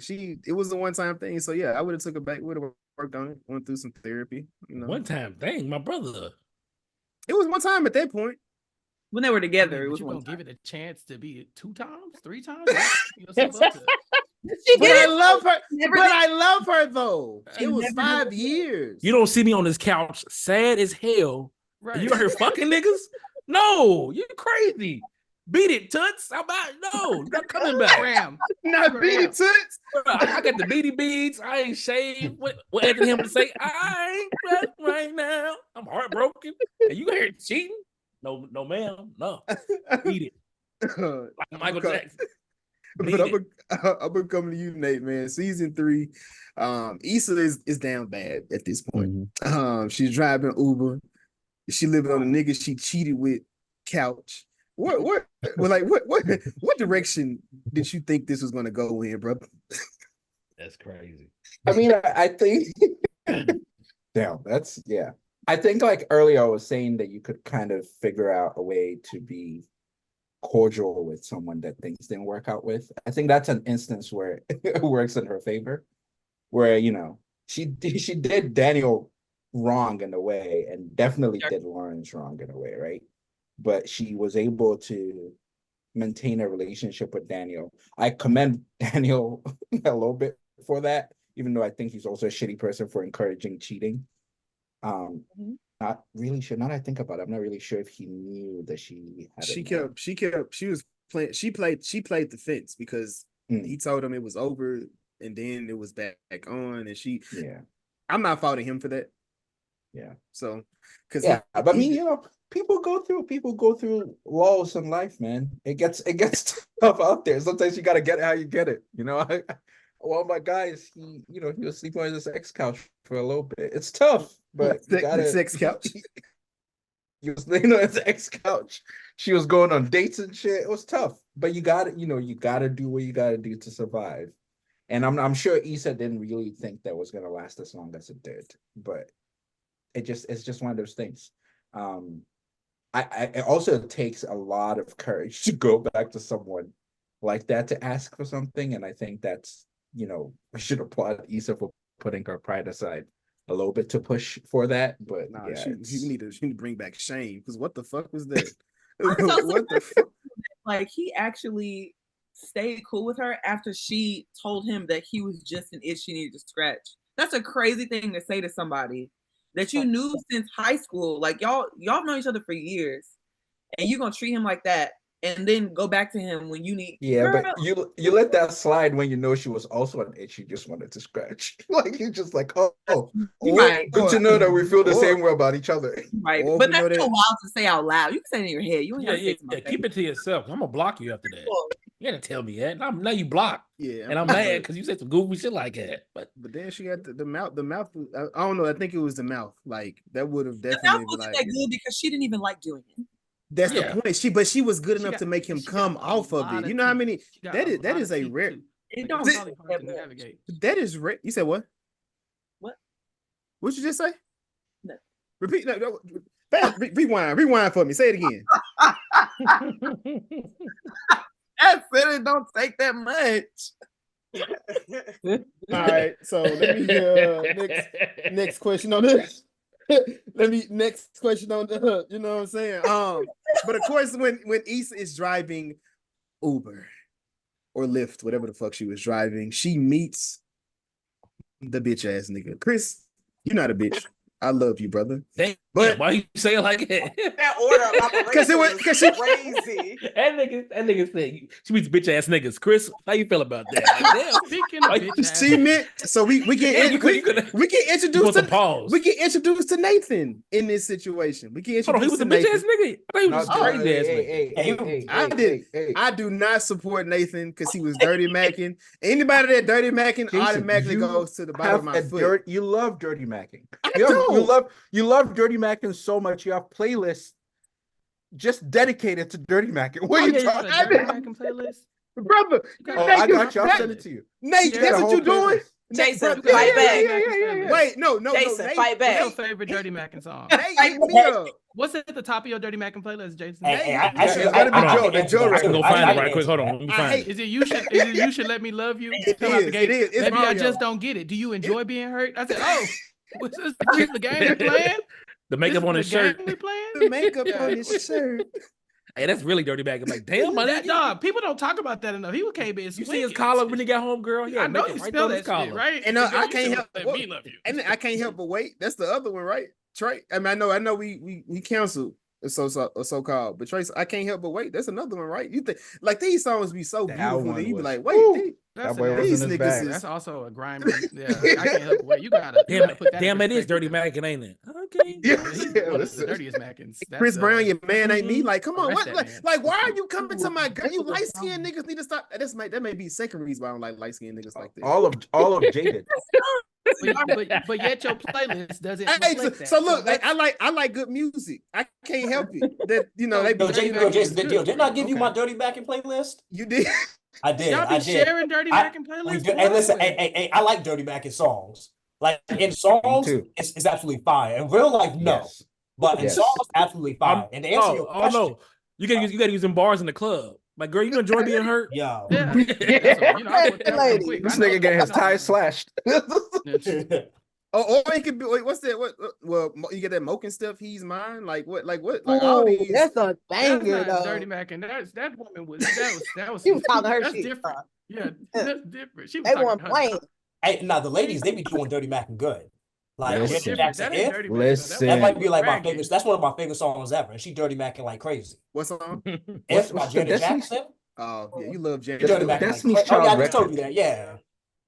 I'm trying to remember that. There's a Nah, Destiny's If is Child fire. record with a Dirty That's That's Mackin. just fire. And it's so fire, you forget she Dirty Mackin like crazy, filthy, disgusting Dirty Mackin. If I was your man, the things I do to you. She crazy.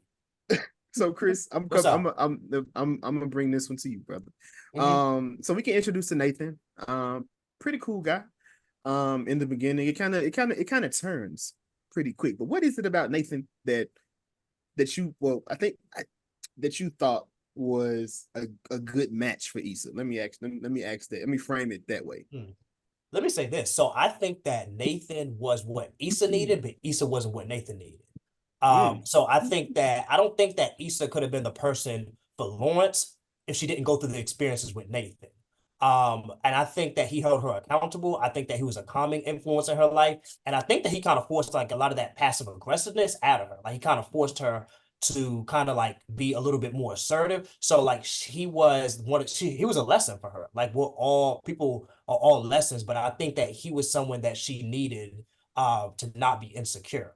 So in terms of like storyline, I like that. In terms of a person, I mean, I just thought that he was a laid back, cool, chill dude. I didn't like the ghosting, and she was wilding for taking him back after that. Like she was tripping. But I think that insecure Issa, I'm gonna say Issa, insecure Issa would do that. I don't think that more secure Issa would do that. And also, I guess the last thing, I want to say that her taking Nathan back was a bone of contention between her and Molly, but I kind of feel where Molly was coming from.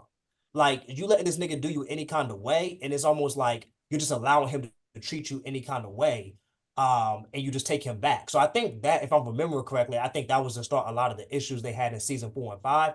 But other than that, I just thought he was like a cool, chill dude. I mean, he obviously had his issues. I'm glad that he was trying to correct them, but I just thought he was a laid back. He was not a bitch ass nigga. I don't see that. Like I don't think he was. I think he was a cool dude, just with some psychiatric issues. I mean, he tried to dirty Mac my boy Lawrence when she was like, I hope he don't flake on you. Hold on, nigga. Yeah, he was right. What? Wait, He was right. But he ghosted this nigga like 3 or 4 times and never told her, hey, I have mental health Listen, issues. we talking about Lawrence. We're not talking about him. That's Lawrence. At this point, oh well, I meant to tell you. Oh, don't you? Oh, you meant to tell me a whole year later. It's not okay. Yeah, that's kind of unfair though, because it's not easy to talk about your mental health as it seems. Hey, baby girl, I'm a little crazy. But it's easy to talk about Give me a chance. it's easy. I know it's easy to talk about the other nigga, but I want to talk about you, my nigga. Because what are you doing? It's ain't about me. It's about you and the other nigga. I'm Exactly. dirty Mac. Like, yeah, we gotta focus. Hey, have fun on your little date. Call me when you're done. Fuck out of here. There's a lot of things you wouldn't do that I would do. Yeah, you gotta focus here. If I That find nigga out ain't you me. dirty making, I'm pulling up. I'm That's going fine. off. I don't pull up for That's nothing, fine. but if I find you dirty make, I'm pulling up about that one. Because like, And guess what I'm doing? I'm calling the police. Some niggas on my line. I don't know who he is. Now you locked up and me and her chilling at the crib.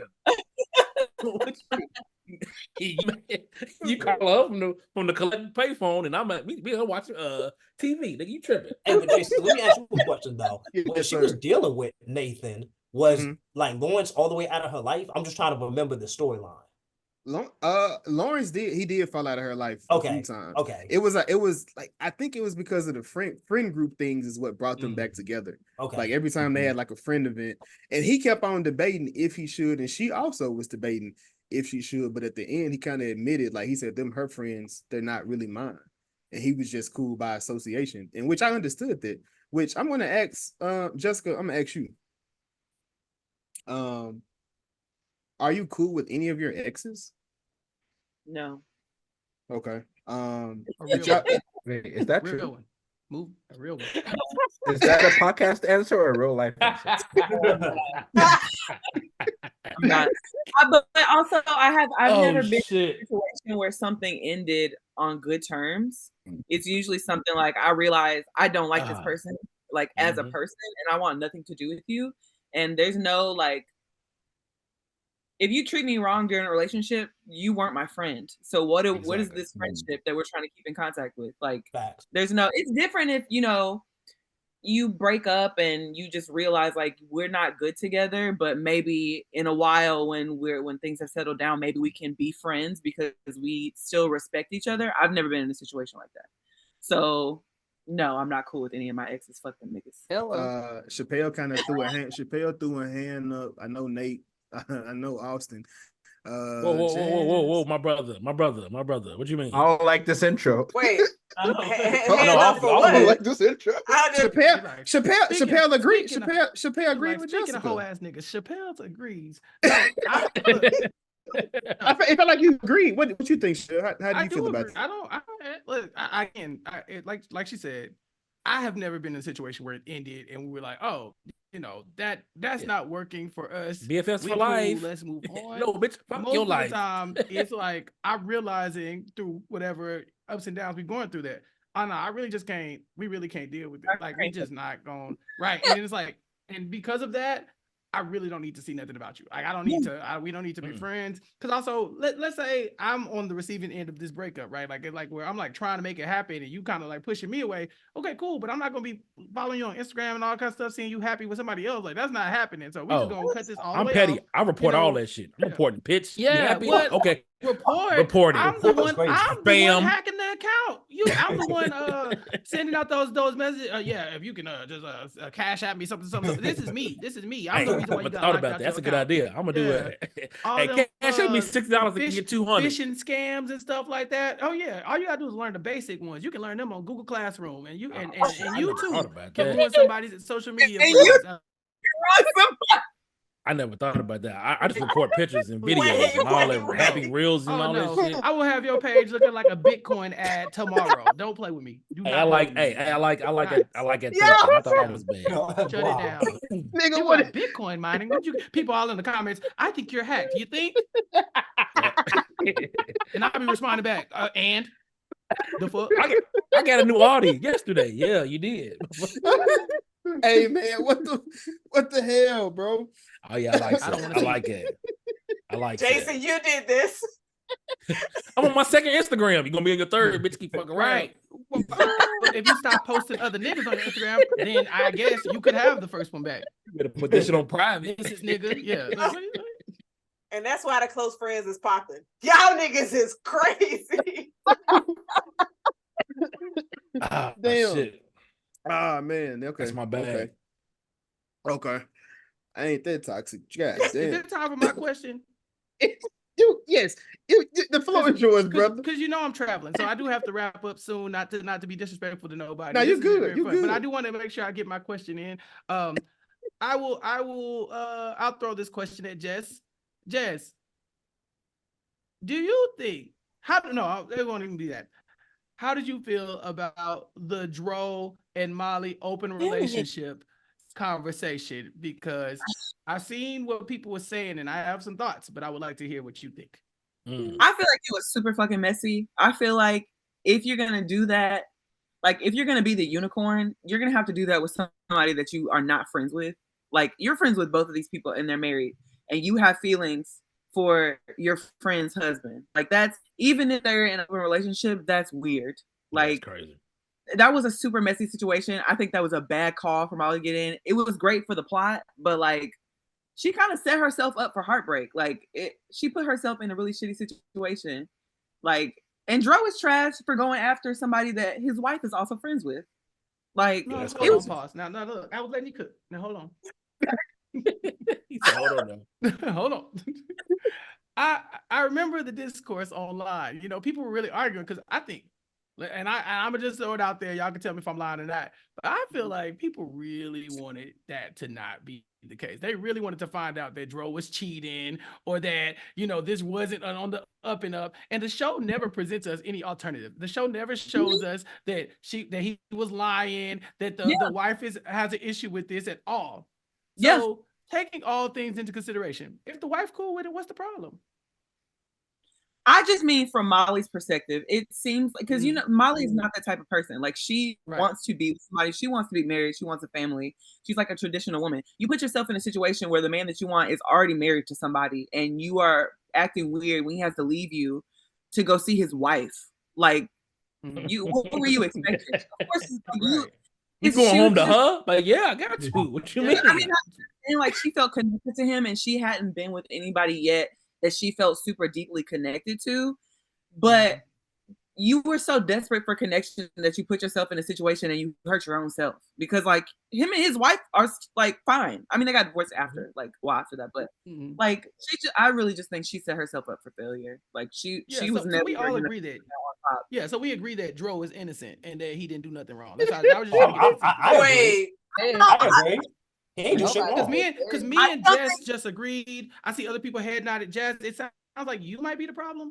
She is the problem, and I'm glad you called it out. I'm not gonna say I don't think he did anything wrong, because I still think it's weird that you went after somebody that both you and your wife already know. I feel like that's just because I mean, their relationship wasn't always open. So how were you feeling about her before you opened the relationship? Were you always thinking of her that way? Was she always in the back of your mind? Fine. Right, like you. Got a fine ass friend. Shit. What's up with her? If you don't know this person, like y'all don't know this person, but you went after somebody that you and your wife are friends with. Weird but not problematic, Jazz. So what's your issue? So I don't even think I got one for real, because Dro was very transparent with her through the beginning, and he was checking in. It's like Molly got caught up. Molly feelings got caught up because she had that connection with him, that friendship with him, that she was like, this is what I want. No, bitch, that's somebody else's husband. So it's just like, you should have. She should have been like Alicia Keys.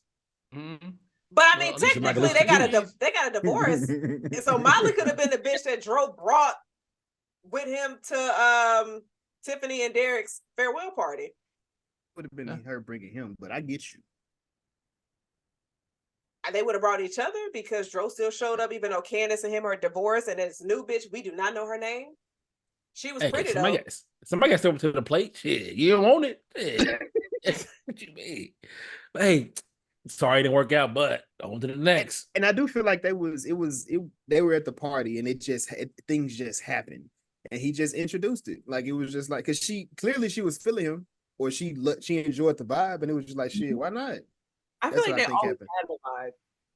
Yeah, which is very possible. And now I'm in an open relationship. Now I'm in an open relationship. I can test the water. Like let me dive in.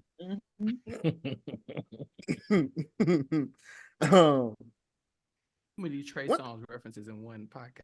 I swear, man. I didn't put any names. Jason gonna drop later like your neighbors don't know my name, or neighbors know my name, and be like, that's nothing to do with insecure. I'm about to dive in.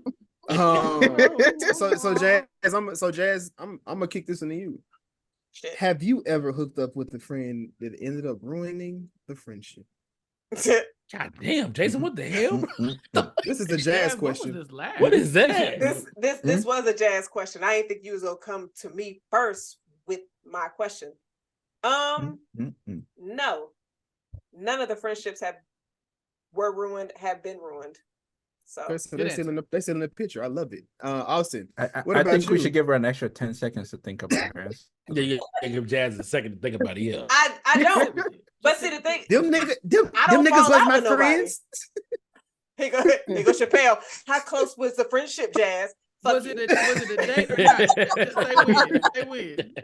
Hey, me and Chappell have figured out that Jazz updates her dates mid-date.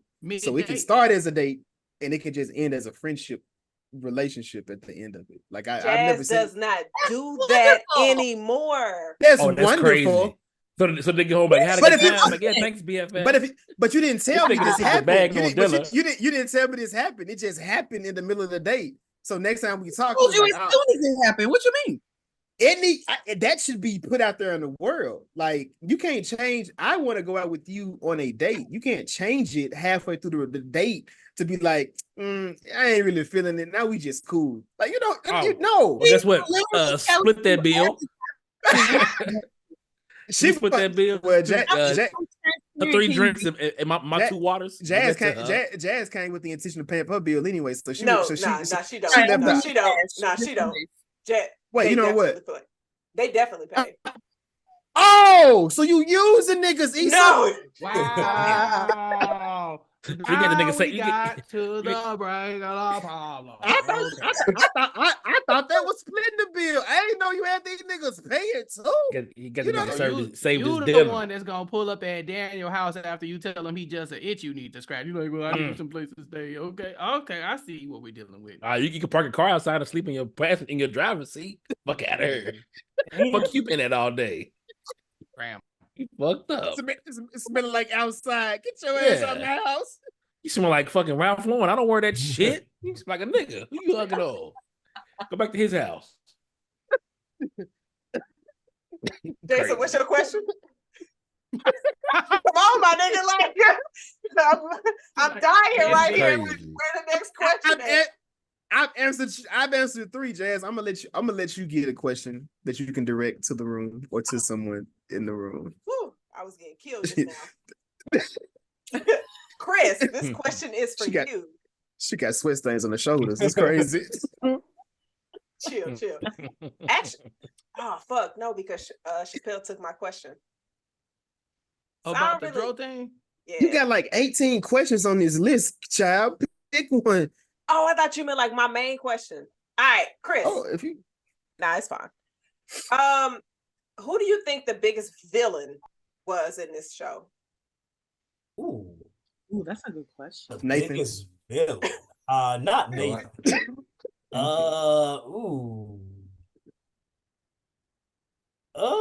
Damn. I hate to do my girl like this, but I guess it kind of got to be Molly. Yeah, I was thinking it's. If I gotta pick one, I mean, I would say this: she's the biggest one, but she's not by herself though. And the reason why I'm saying Molly is because also she self-sabotages a lot too. Yep. Like there you go. With Chris almost versus every single Chappell. relationship, even with Toya, she damn near fucked that up before it even got going. Like Andrew, Jared. Hold on. I'm sorry to cut you off. You said that she kind of fucked up Torian when she first met him because he was an asshole when they first met. He's a lawyer. Yeah, that's how you flirt. He's a lawyer. It's part of the job. He's a lawyer. He's part of the job. But even with She's a lawyer. So how was that her fucking up? Couldn't that also be he fucked up? She was moving janky. Remember, she did that janky shit at the job. I mean, she was moving real unethical. She was moving like Drake. But see, Torian never gave her any kind of respect, even when she tried to be cool with him. He was on some fuck shit for real. Because she came in doing some fuck shit though. Yeah. I mean, she was moving janky on the job. But so was Torian. So I can see why he get. You can't lay it all out for Shorty. Nah, he may have just been like an asshole, or like may have been like a little bit like not likable, but he ain't do anything unethical though. Who's going to pursue you if you are doing stuff that's not likable and on some asshole type shit, especially if that's not their vibe? She wasn't even checking for him because he wasn't even doing each other. I mean, I'm saying he wasn't even looking at her that way. But then open eyes. She made herself not likable, not dateable to him because of how she's moving at the job. It's one thing if I'm a lawyer and a black lawyer, and maybe you got to be like kind of like on guard a little bit to protect yourself, because also they alluded that it's a lot of like it can be kind of cutthroat. So I can kind of see why he was like that, and he wasn't wrong to see how Molly was, and then she fucked him over. Couldn't that also apply how she felt towards him before she did that fuck shit? He didn't do anything to her. He was an asshole to her in the beginning, though. No, he just didn't talk to her. Yeah, he didn't do nothing to her. She was literally going out of her way to cut him out of things in the job. But the thing is, she was trying to work with him in the beginning. Well, like when she had first got there, she was on some uppity type of shit, but she was actually trying to get to know him. Torian was on some fuck shit the entire time. So He if may not I have been go likable. right, so if I start a new job and the nigga that's there is not likable, I'm not thinking about pursuing him. So I'm not thinking about ways of self-sabotaging that situation because I'm not thinking about anything romantic with them. Jazz, do you pursue niggas? No, my bad. Oh, She doesn't know. You're right. You're right. She doesn't pursue my niggas. bad. You No, answered I that. thought, wait. I thought I was muted. I My don't know fault. how My this got fault. on me. Shit, my Sometimes. bad. You're saying that God she's damn. pursuing niggas, but are you on the hunt for niggas? Are you trying to bag niggas? So, right, like I'm going after like vampires. Django or But something. I'm You know, saying, but you But- saying that Molly didn't Got a wasn't collection trying of to pursue niggas. him. Thanos. I don't think. No, You said I don't Molly think. was. I don't think Molly was trying to pursue him. Oh shit. But Molly, okay, I guess what I'm saying is like she was not. It wasn't even gonna be a thing where she bagged Torian. So like, if she was interested, she would have to be nice to him. So like, he was just That's being an asshole. Uh-huh. That's why I wouldn't put Torian as one of the niggas that she fumbled in a way in the beginning.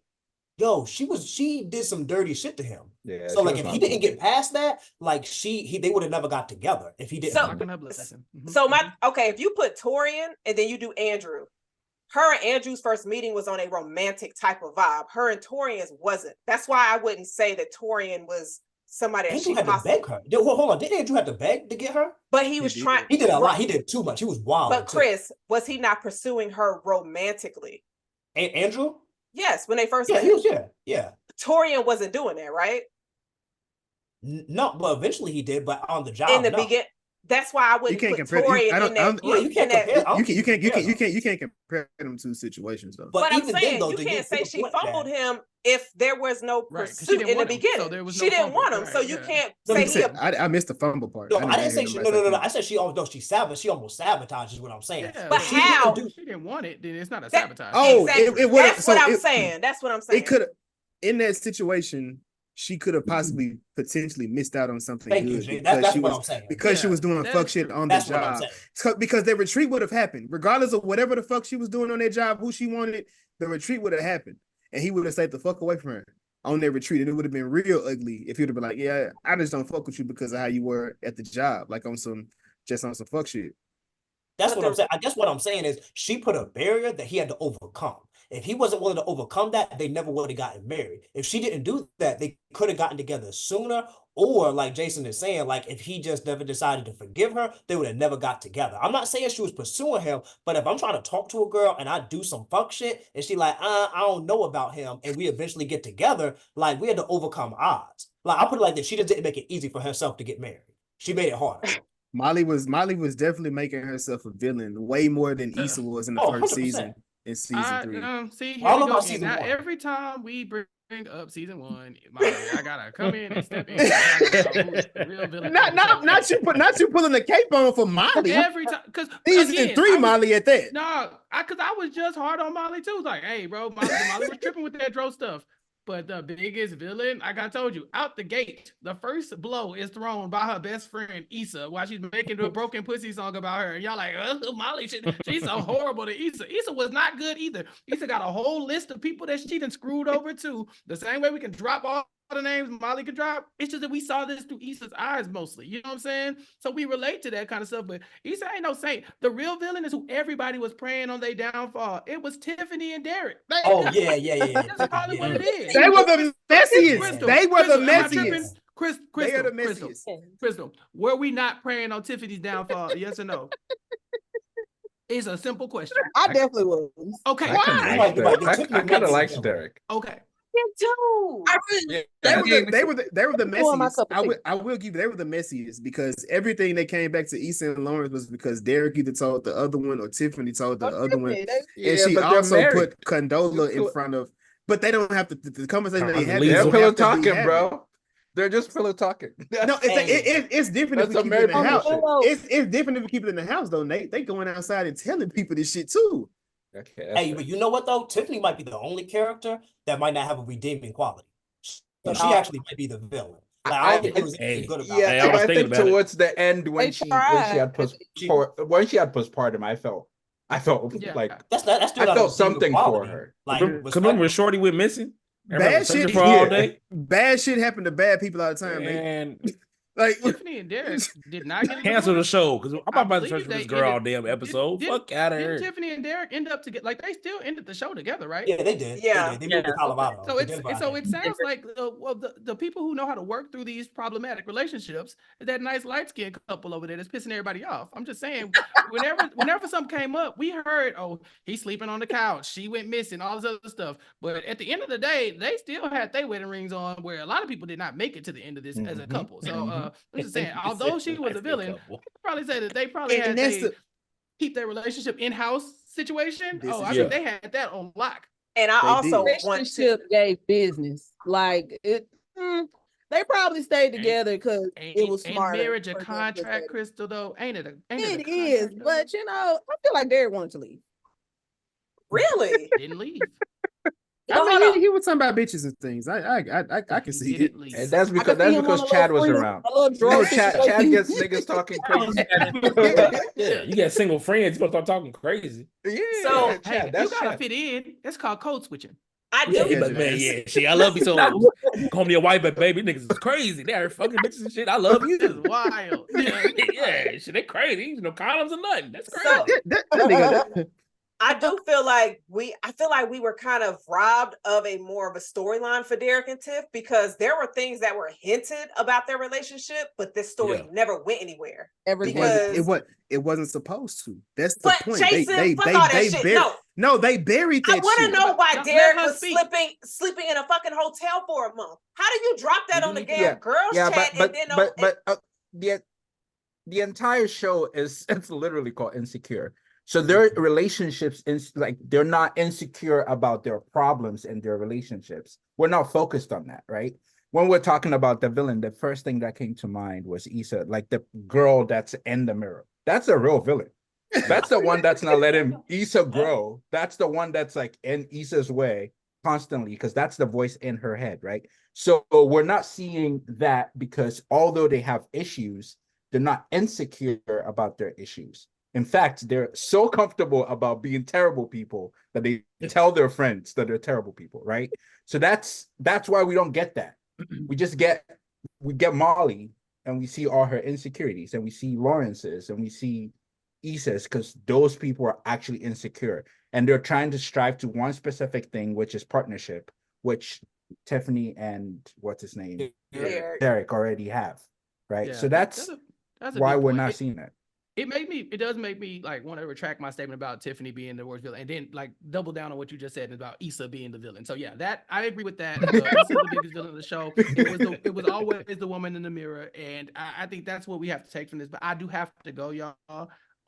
So this has been a pleasure. I thank y'all so much for having me on here. You can check me out on recapkickback.com to keep on Thank you for joining us. And and if you ever want to join the group chat over there, the family, y'all are all welcome to come holler at me if y'all like to talk about good Black TV. Follow me on Instagram and all social media at recapkickback. All right. See Thank you. All right, might be easy. Hey, but one thing, kind of like piggybacking off of that, because I don't think it's been brought up. Like Issa did treat Molly as like her lifeline. Like anytime she had an issue, she did some. I don't want to say take advantage of her, but she was kind of like a leech a little bit, like for Molly. Like at least that's how I got it. That like any issue, and I think Molly brought that up like later on, that like she was always there for her, and it was a very one-sided relationship. So even though I feel like Molly like did do a lot of like bad shit to herself and others, and I think that there was some times where like she was super duper negative, but I kind of feel I can see where Molly was making some points. I don't think it was like all ever one-sided, but like Issa did sometimes like would leech off of her a little bit. I don't know if I would call it leeching, but I feel like Issa saw Molly as the person who had it together and tried to get advice or whatever. And then once Molly started talking, she realized she wasn't trying to hear shit she was trying to say. And then when it did what she wanted to do, now that piece of it, you can't be going to people. And then when they tell you what they would do or how they feel about it, be like, actually, no, thank you. I don't know if she was a leech. I just didn't know what the hell she was doing in her life. And Molly appeared to have it together, except for the men part. What'd you just say? I said pisses me off so bad. Somebody give somebody advice. They're like, I'm like, what shit? Why you fuck you asking me? Well, hold up though. But what if you tell them some bullshit though?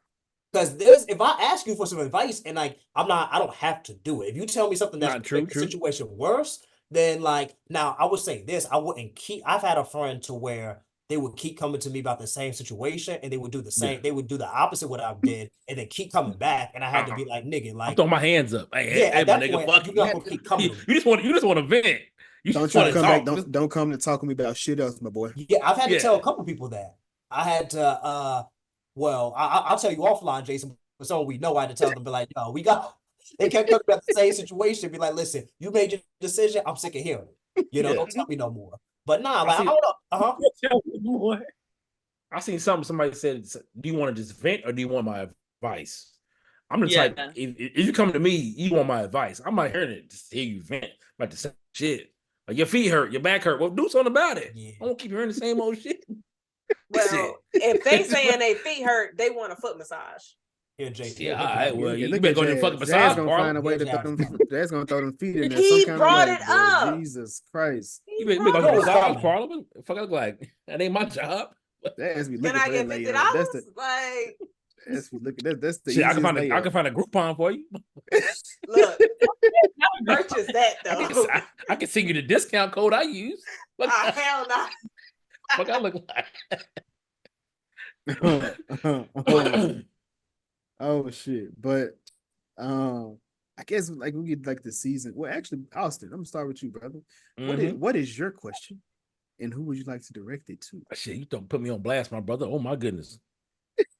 So as far as like what just like the seasons. No, I don't know. Just- It don't matter. Just a general question or a question about the show that you want to ask somebody to answer or have somebody answer for you. God damn it, Jason. God damn it. You didn't give me this heads up, my brother. I got my notes. I literally told you when I synced your ass on when you came on here. I told everybody at the same time. Oh, you know I couldn't hear shit. I was in here trying to fuck with my headphones. He was troubleshooting Okay, the first 20 minutes. Hold on. Spin the block. How about we spin the block? Got you. Crystal, you got one? I do. Okay. Let's see. Nathan. Nigga think she on Hollywood Squares. The fuck? I mean, in Square, they're trying to push it. And I'm in Hollywood, so I might be, you know. Talk your shit. Talk your shit. I'm just kidding. No, I am in Hollywood though. Nathan, was Issa wrong for how she handled the Krishan situation with the promoters? Like the needs, she put the needs of the promoters first, or the whoever was the giving company. her.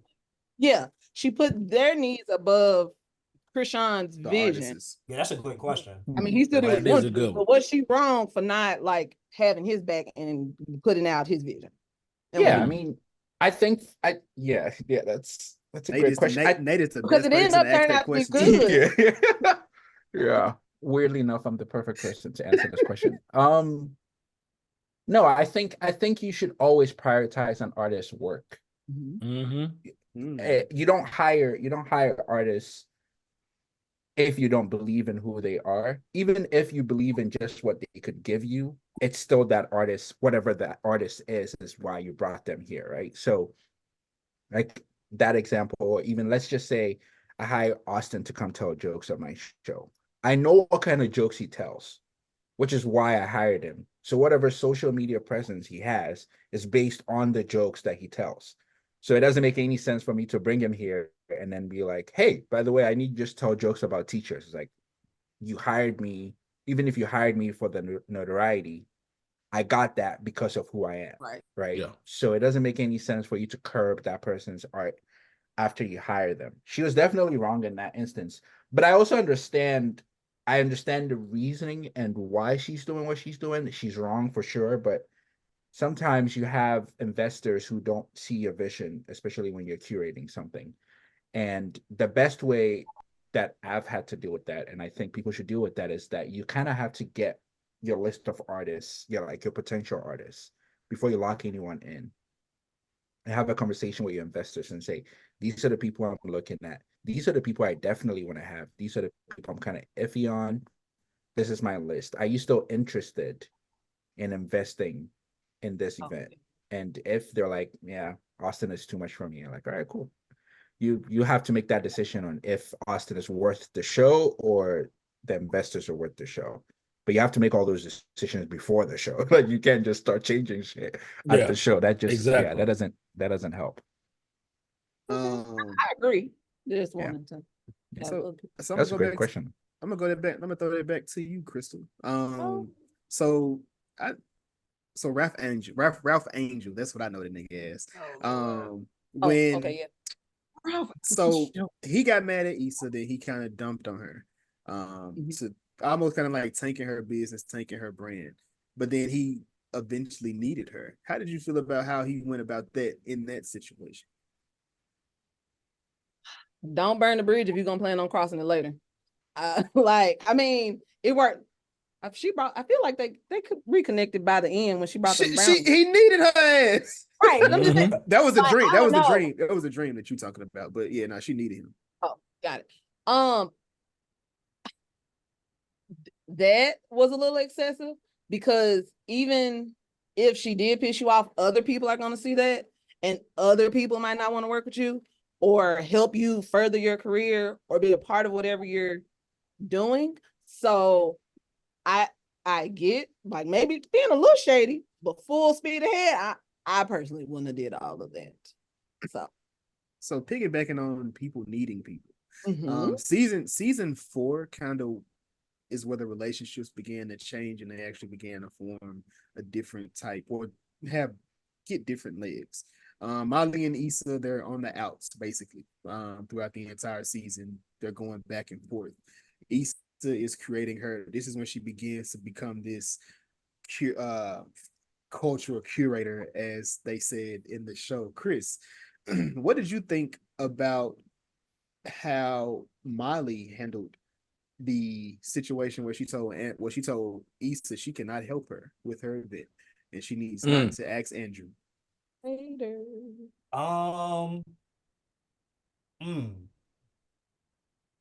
So Molly, on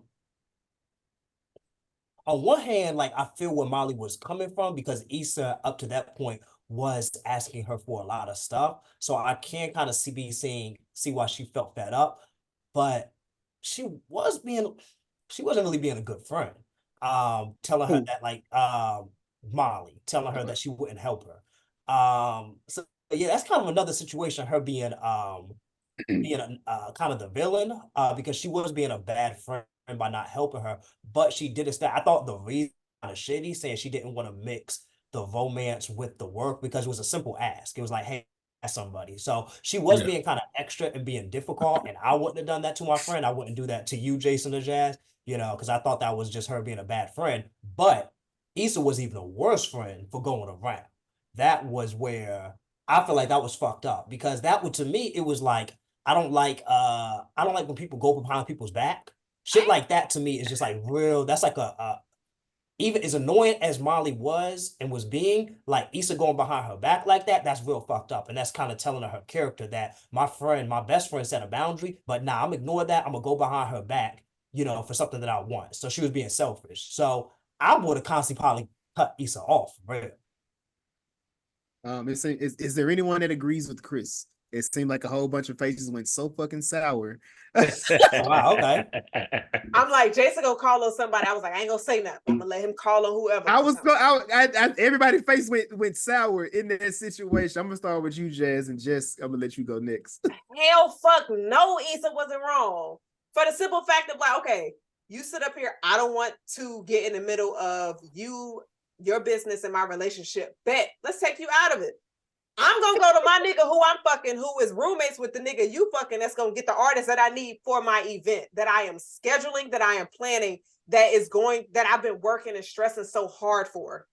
At that point, I don't know how, I don't see anything that Issa did wrong in here. It was more I have to handle my business. You did not want to help me? Cool. Because let's think about it this way. If Issa never went to Molly and asked her for assistance and she just went straight from Nathan to Andrew, is that the same as going behind Molly's back?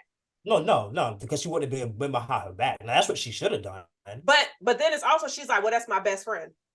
And realistically, Molly was going through some shit during that whole time.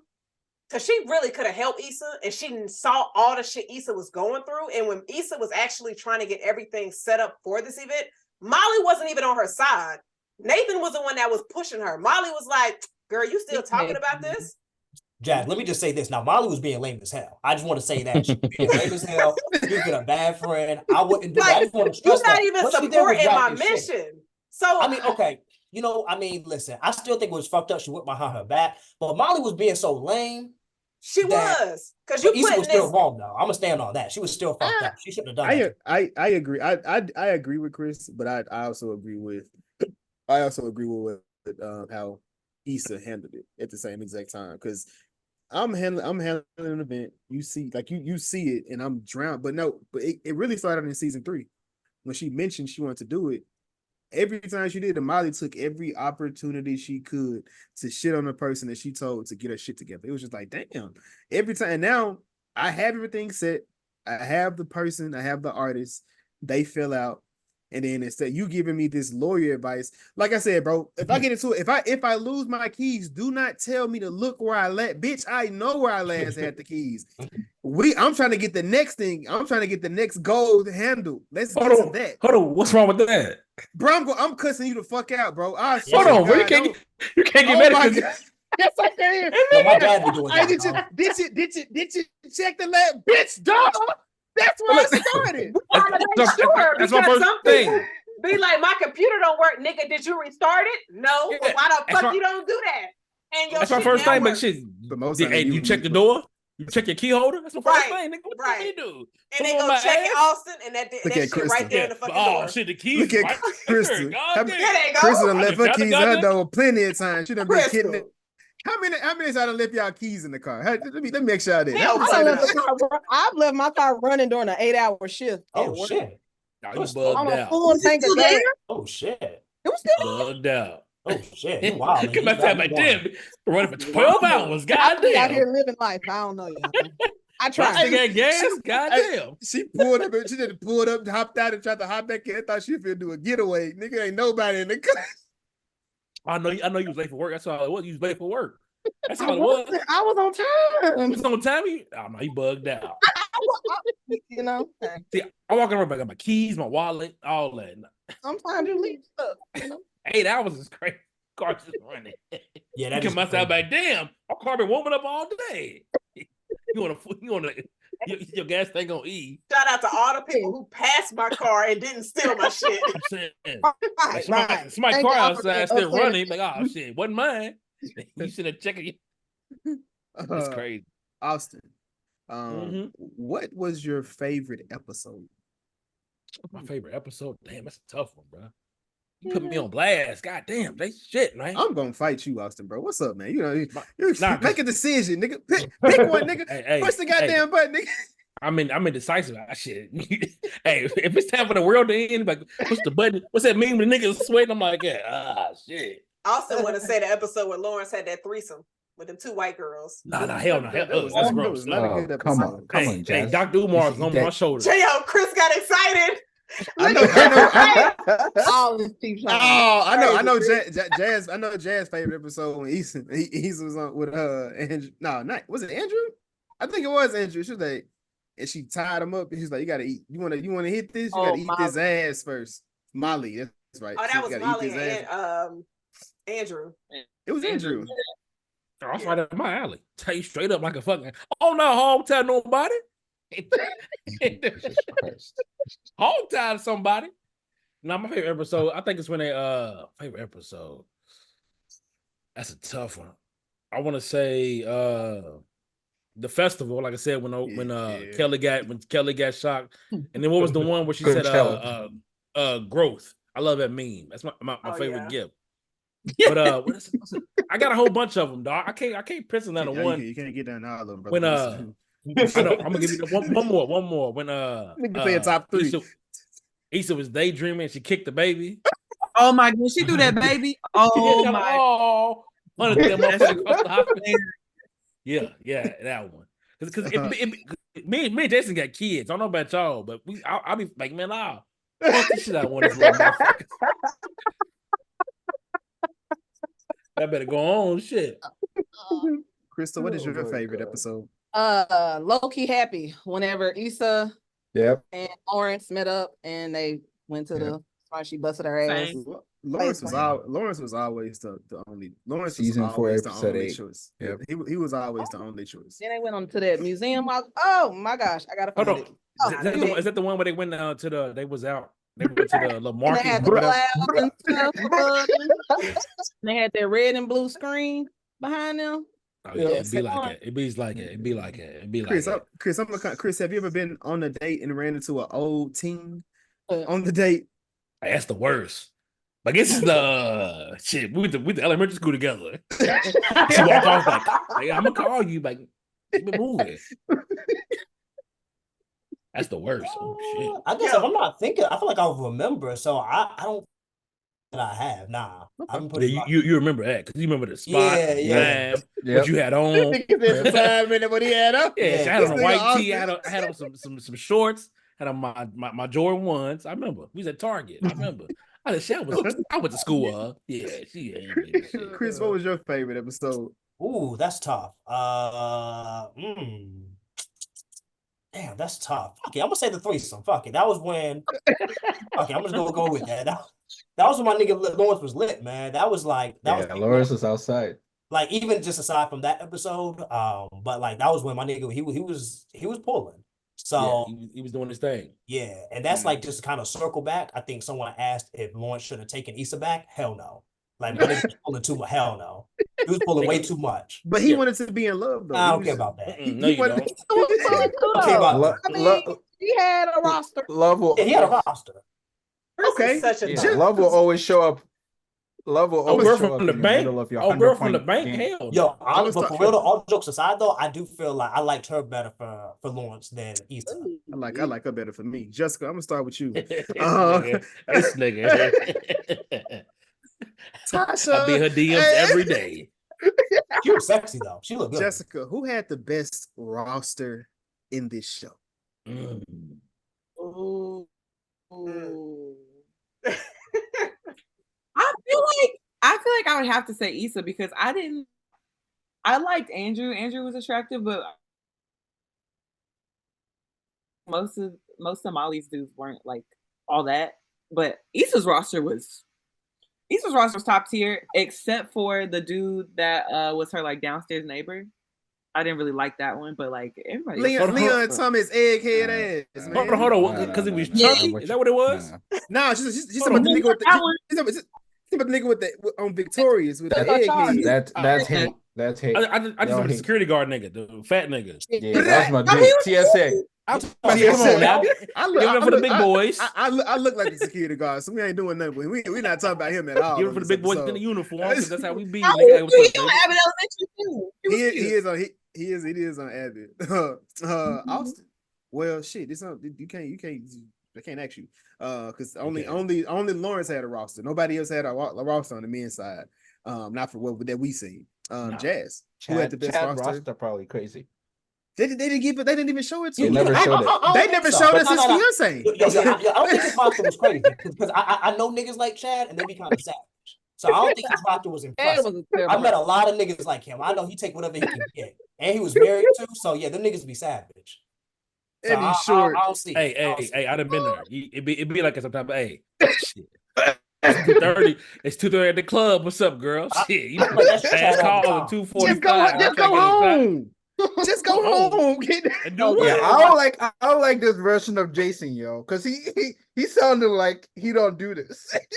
Exactly. Hey, I told you, Jason's a different nigga when the Zoom is on. When we be fucking going on, this is a very different nigga. I swear He's to God. not lying. He's a different nigga. This nigga Look at Jazz right now. Look at Jazz He's right now. not lying. He is. Keep going, Chris. Jazz, oh my God, Jazz is going to be Tell me about like Jason drinks milk. He's Yeah. telling me about Yeah. milk. A lie. We get online. Whole now milk. This nigga selling his 8-time white woman. This nigga be lying, man. This nigga Nah, got a but- milk mustache This nigga on. be lying, Yeah. bro. Jason uploads the Niggas podcast like with they a milk me, but it's mustache him. on. I be like, nigga, what you doing? And they Hey, my bad. I had Jazz, a bowl of cereal for the pie. What roster did you pick? I'm not trying. Right, you see him trying to change? Nah, nigga, we talking about your dairy habits. No cookies, just milk. Yeah, just, Yo, Jason drink milk with Come on, Homelander. Come on, Homelander. Yo, who's his favorite white girl? Was it is it Angelina Jolie or who was? No, it's Sandra Bullock. Julia Roberts. Julia hold on, Roberts. who? That's who it is. Julia Roberts. Hey, you a Hey, sick Chris, nigga, boy. he like both of them. He loves both of them. Jazz, He has a this roster. nigga drinks milk. I am telling you. Y'all think it's just me. It is this nigga too. Jason Like, this will have be cool. Jason will have a Pretty Woman and bird boxing with lotion. He said it in the group chat. You're a sick nigga, dog. You're a sick Actually, nigga. no, if I'm watching Sandra Bullock with lotion, I'm watching Speed. God damn it! Give me a movie. Give me an actual movie. You have the movie picked out. Yeah, he thought about this. He's been thinking about her. I love Sandra Proving points right now. You can't argue this anymore. Congeniality as well. Yeah, I was gonna say that after that one. The blind side. Yo, watching She's somebody's mama. Football is crazy. Nah, you know, I fuck with a MILF though, so she looked good in that. So I didn't know this nigga name was Milkman J. That's crazy. Somebody dropped Dr. Umar meme in this motherfucker. I beg your pardon. I beg your pardon. Come on, brother Jason. Crystal, who had the best roster? Shit. No questions asked. Issa D. I don't like it. Y'all doing that. Jazz getting her ass beat. She want to pass it around. No, that's don't crazy. do that. I mean, That's crazy. I'm sure Nate's favorite episode was when Lawrence had a threesome as well. Nate saw that and had the Spider-Man. No, hell no. Nate's a hopeful man. Don't do it to our brother Nate. Nate, I got footage, my nigga. I got evidence, I appreciate that. You don't want the smoke though. You know that. Nate, what was your favorite episode? Low-key happy. Low-key happy as well. I think that's an episode you could take out of the show and then put it anywhere and it's a complete story. It is. I agree. So it's like the way it's written, the way it's directed, the acting, the cinematography, the music. It's a perfect episode of TV. So that's my favorite episode. What about you, Jess? I'm gonna say I think it was an episode where the ladies were going to go out, but they just all stayed at Issa's crib. I thought that was beautiful because you see the sisterhood and everybody is just pretty much opening up and you see the growth within each character. So I thought it was great. And of course they paid homage to Waiting to Exhale. So is that season 5? Yeah. I think that's the second or to third last episode. Yeah, that's a great episode. Yeah. It's like the third or fourth. This motherfucker. Not like the fifth. It's like the fifth. Jason. You said second. You said like the second to the end. But nigga, they know what season it's in. We don't need you to. Oh, the Jazz. This is the name. You doing that shit again? It might have been it might have been like the third to the end though. I think Jazz might be right. I could be wrong, but I thought it was to the end too. Whoever said she ain't. Whoever said that. I'm gonna be doing the editing, so I'm gonna know who the fuck said it, and it was Austin or either Nate. So when I send you a fuck you meme, Jason, I'll tell you. Hey, Jess, what the fuck are you doing?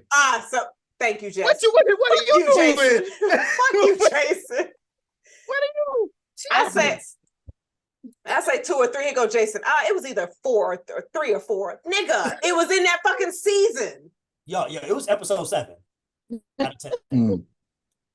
So it's 4. Okay. What she say? Said what she said. So of course, Right. like I said, Tiffany and Derek may have been the messiest because they introduced Condola to the situation. Condoleezza. I didn't have season 4 Condola. I did not like at all. She was cool, but then she started kind of acting shifty. Jazz, you felt differently about her. So season 5 Condola and season 4 Condola are 2 different people. So I'm gonna go with season 4 Condola. How did you feel about her?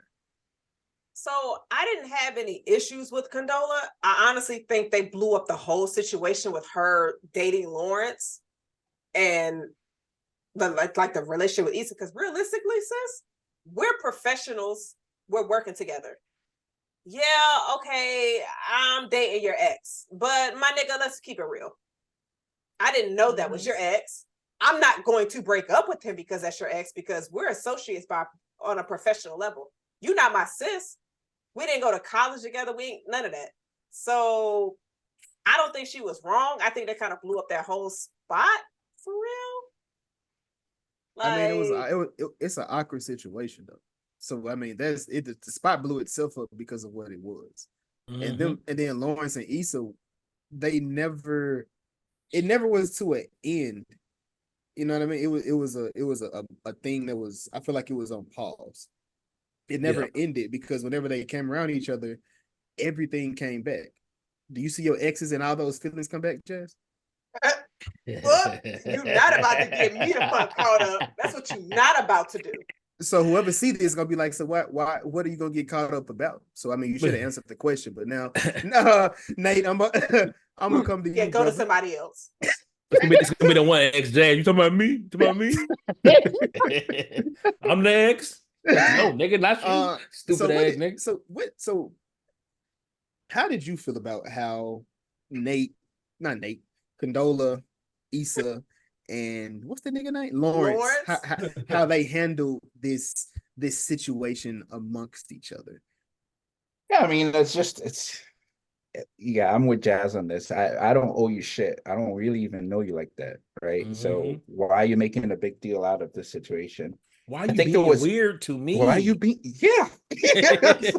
why are you exactly being weird to me?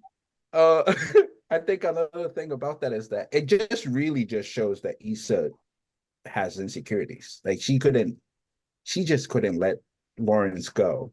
I remember, I think in the first episode, when they leave the restaurant and they're walking, Issa tells Molly that she's thinking about breaking up with him, and then Molly is just like, "Why are you gonna break up with him? Like, that's not. I mean, like, haven't you heard anything I said tonight? Like, there's no good man out there." And she's just like, "Yeah, you're right. There's not gonna be any other good man out there." And I think she really held on to that, and it showed in all her relationships with other men after the show, and it shows here again is that she just keeps thinking that Lawrence is the final line. Like, I gotta get that back, but like, yo, bro, someone else is dating him now. That's someone else's man now. You gotta let that go. So I think most people here said once they're done with a relationship, they're blocking that person. So they're not that person isn't in their eyesight outside of Jazz. I plead the fifth. So within that situation, they broke up, it ended, whatever. And it was awkward for everybody involved. Like, and then Lawrence, he went and told his ex-girlfriend to stop talking about him. Like, that's weird in itself to go tell her to go do that. But then, of course, their relationship begins to progress, and then it stops when they're having a real conversation about, she asked this man if she hadn't bitch, why are we talking about if she hadn't cheated? She cheated. So that I don't like those type of hypotheticals. Jessica, what did you think about that conversation at Thanksgiving when they were in the kitchen? And I can run it back if you don't remember it. Yeah, run it back. Run it back. All right. So on Thanksgiving, they were at the house, and they were at the end of it. He said, "I didn't think you wanted a family," and she was like, "Well, I didn't want that previously, but that's not to say I don't want now." And then he said, "Well, they got to wherever the conversation, they got to a point where he said, well, she said, if you were still with Issa, would you still be with Issa if she wouldn't have cheated?" And I feel like that's a stupid hypothetical situation because if she hadn't cheated, we may have worked on it. But if I'm against people that cheat and that's something I'm not with, that's something I'm not with, regardless of, some people is just a hard line, hell no, they cheated. That's the end of it. And again, they just happen to be in the same circle. And Condola, I'm not gonna call her Condoleezza, but Condola, she began to act funny towards Issa because of the conversation that she had, but you already knew what the fuck he was doing. So I feel like that was her insecurity in that situation. Mhm. That's how I feel about it. Yeah, no, I don't disagree with that. I agree with I think it's one of those when I was in college, I used to tell my friends that I live by the lyrics of Mario Winans. Like, I don't want to know. Mhm. I just don't want to know. So I'm never gonna ask you anything that I don't want to know. Damn. Because the moment you ask, you're just gonna have to live with the answer that you get. Like, it's just like, so why are you asking me like questions that you can't live with? And for that specific relationship, it's just like, why did she ask that? Of course he's gonna be with Issa if Issa didn't cheat. Like, Issa was watching over him when he didn't have a job. He would have Mhm. definitely stayed. It's such a dumb question, like you said, to ask someone, because you're now introducing a party into our relationship that doesn't exist. A friend of mine was telling his girlfriend recently, he was just like, you got to stop bringing me questions that you find out about in your girls group chat to me, because that, like, those are not our situation. You're gonna just create more, slippery slopes in the relationship that don't exist. So yeah, I Exactly. mean, that's just a lesson. I hope everyone that watched the show learned that. You can't just start asking hypotheticals. I mean, some of them, people would tolerate, like, oh, would you still love me if I was an insect? Like, okay. But like, I was but a rock. Would you carry me around in your pocket? yeah, like, No. I always find those I odd. would skip you if I could. You like me if I was Marble or Granite? But get your stupid ass up my goddamn face. Yeah, but don't bring situations like that, because now you know that I would have always loved her if she didn't cheat on me, and now He it's not was worth literally it. gonna marry her. Like, he was shopping for rings. Of course, he would still be with her. He bought a ring. I think he said he bought a Yeah, ring. he did. Yeah, Didn't he? Yeah, he did. Yeah, Yeah, he did. yeah. buy Just her. common sense, though. Of course, I'm gonna love you if you don't cheat on me. I mean, duh. That is actually I didn't think you would do some stupid shit like that. So yeah. So of course it was always alluded to a baby would probably be created or made. It was that was a common theme through every season. Of course, Condola dropped the bomb that she was having a baby in the midst of Issa and Lawrence trying to figure it out, which of course that came to a screeching halt in season 5. But before we get there, we see Tiffany is going through postpartum in the same exact season, which I think we've discussed that situation. But Jazz, in Issa's shoes, would you have tried to figure it out with Lawrence at that point? Before finding out he got a baby on the way? After finding out he got the baby on the way. We already talked about the baby. Oh. I had to figure out where we was at, because I was just like, my answer gonna change. No. Nah. I wouldn't try to figure nothing out. I'd have just been like, I wish you the best in all your future endeavors, for real. And you about to move? Yeah, nah. I'd have been heartbroken, for real. Like, we just now getting that thing back, and you got this bitch pregnant? Damn. I would have pulled a Melanie. Are you sure it's yours? From the game. Shit, he pulled a Melanie hair. He was like, is it mine? Nigga, what the fuck? Like, come on now. But Lawrence was out here wild though. Like, he was out here raw dogging like a lot of hoes. I never seen him put on one condom. Never seen it.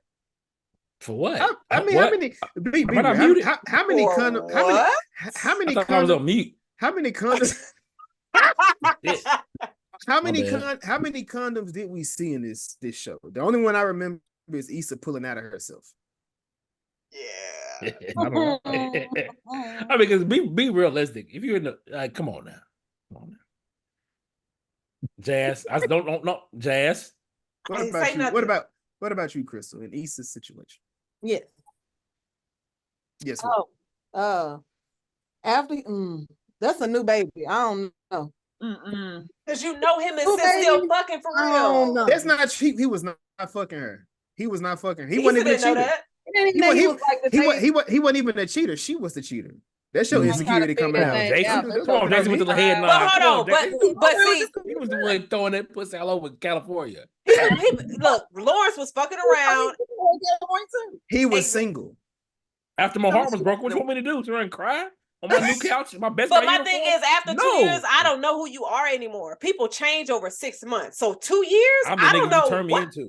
you might have been. But he was better. He had gotten better. Issa ain't know that We know yet. this. We seen it. Yes, she And did. there's also She the did know that. possibility that he could have tried to make it work with, Exactly. Condoleezza. Condoleezza. Yeah. Like, Yeah, I fuck need that my baby baby. to grow But a he little had- bit. Oh, Come my back whole in thing like back. 6 Fuck that baby. You think it 6 years? You might be married by then. I gotta cut you off at the knees, and somebody gotta cut your water off before that. No, Suck. I don't know. no. Just came back from it. I don't know what to tell you. All right. Put on the condom. Jessica, what about you, ma'am? I don't know. I feel like she's pregnant with your baby, and we're just trying to like rekindle something. Like that's a lot. That's a lot at one time. I don't know Yeah, if I but would be y'all able have to. history, I don't know if though. I would be- Hey, if I love Y'all her, have fuck history. I that feel like kid. it also makes it worse because like she had not that whole thing happen, I know that she probably would have married him. And to know that somebody else is having his baby and we're just now like rekindling this, that's a lot. That's a lot. I honestly don't know what I would do. Hey, Austin, I'm asking you, brother. I'm gonna text not, like it's not that question. Not that question. I say, baby, I'm we're about the asking wrong you. thing. Fuck that baby. I was gonna say your wife and your child. My wife. Your wife and your child in the ocean, in the river, and they drown. You only can say one. Who you get? Which kid? Oh shit! Because it's my oldest. Hey, she's smart. She got to go because she might be the money maker. These other ones, I don't know. These other ones, hey, you motherfuckers, you better do a doggy, a doggy paddle. Not you over here showing favoritism to the kid. My man, hold on. But they're not gonna watch this. You're not on mute, nigga. Yeah. You never know. In the future, they go. Hey, but they're gonna run this shit back at your funeral. They're like, look at this nigga. But they ain't talking shit about me. They know what type of nigga I am. Yeah.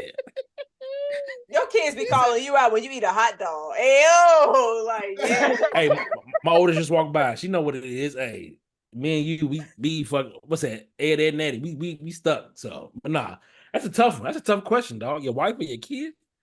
Woo. I had to ask it because you threw that fuck that kid out for the love. Like, I get it. I get it. I can find another wife. That's easy. That's light work. That's not true though. But hold on. If you find the block. Wait. But you know, 5 years ago, you know we was in love. Wait, let me yo, you crazy nigga. Let me switch up Jason's question. If your wife was going into labor and they said we only can save her or the child, who are you saving, Austin? My wife. Oh, give me my kid. Nigga. Fuck out of here. I didn't know we're in an episode of House of Dragons. We was just arguing yesterday. You got me fucked up. Oh, Bridgerton. You yelled at me calling the toilet seat up. Fuck out of here. Bye, bitch. You're not gonna scream at me calling the toilet seat up. Deuces. And then it'd be fucked up. They wait. You said the baby, not the wife, right? No, give me the kid. I can raise the kid by myself. Shit, we That can find another mama. I don't even know that kid. If you got the kid, you gotta go. I don't even know that kid. The same question. Hey, so I don't know the kid shit. I don't know the mama either. Shit, she was yelling at me yesterday. You get me fucked up. Who you screaming at? Tell me you're sorry. Your life's on the line. Tell me you crazy. Apologize. Doc, pull the plug. Let her go. Pull the plug. She ain't out of here yet. Hey, let him bleed a little bit. Hey man, I get a shirt made. I been the funeral service with the baby. Hey, 104 episodes. We was good. 104 episodes. We was good. We was good. This was it. This was it. Oh shit. But of course, man, we get to the finale of the last season. I'm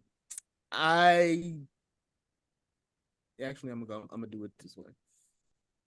Start with you, Jessica. Mm-hmm.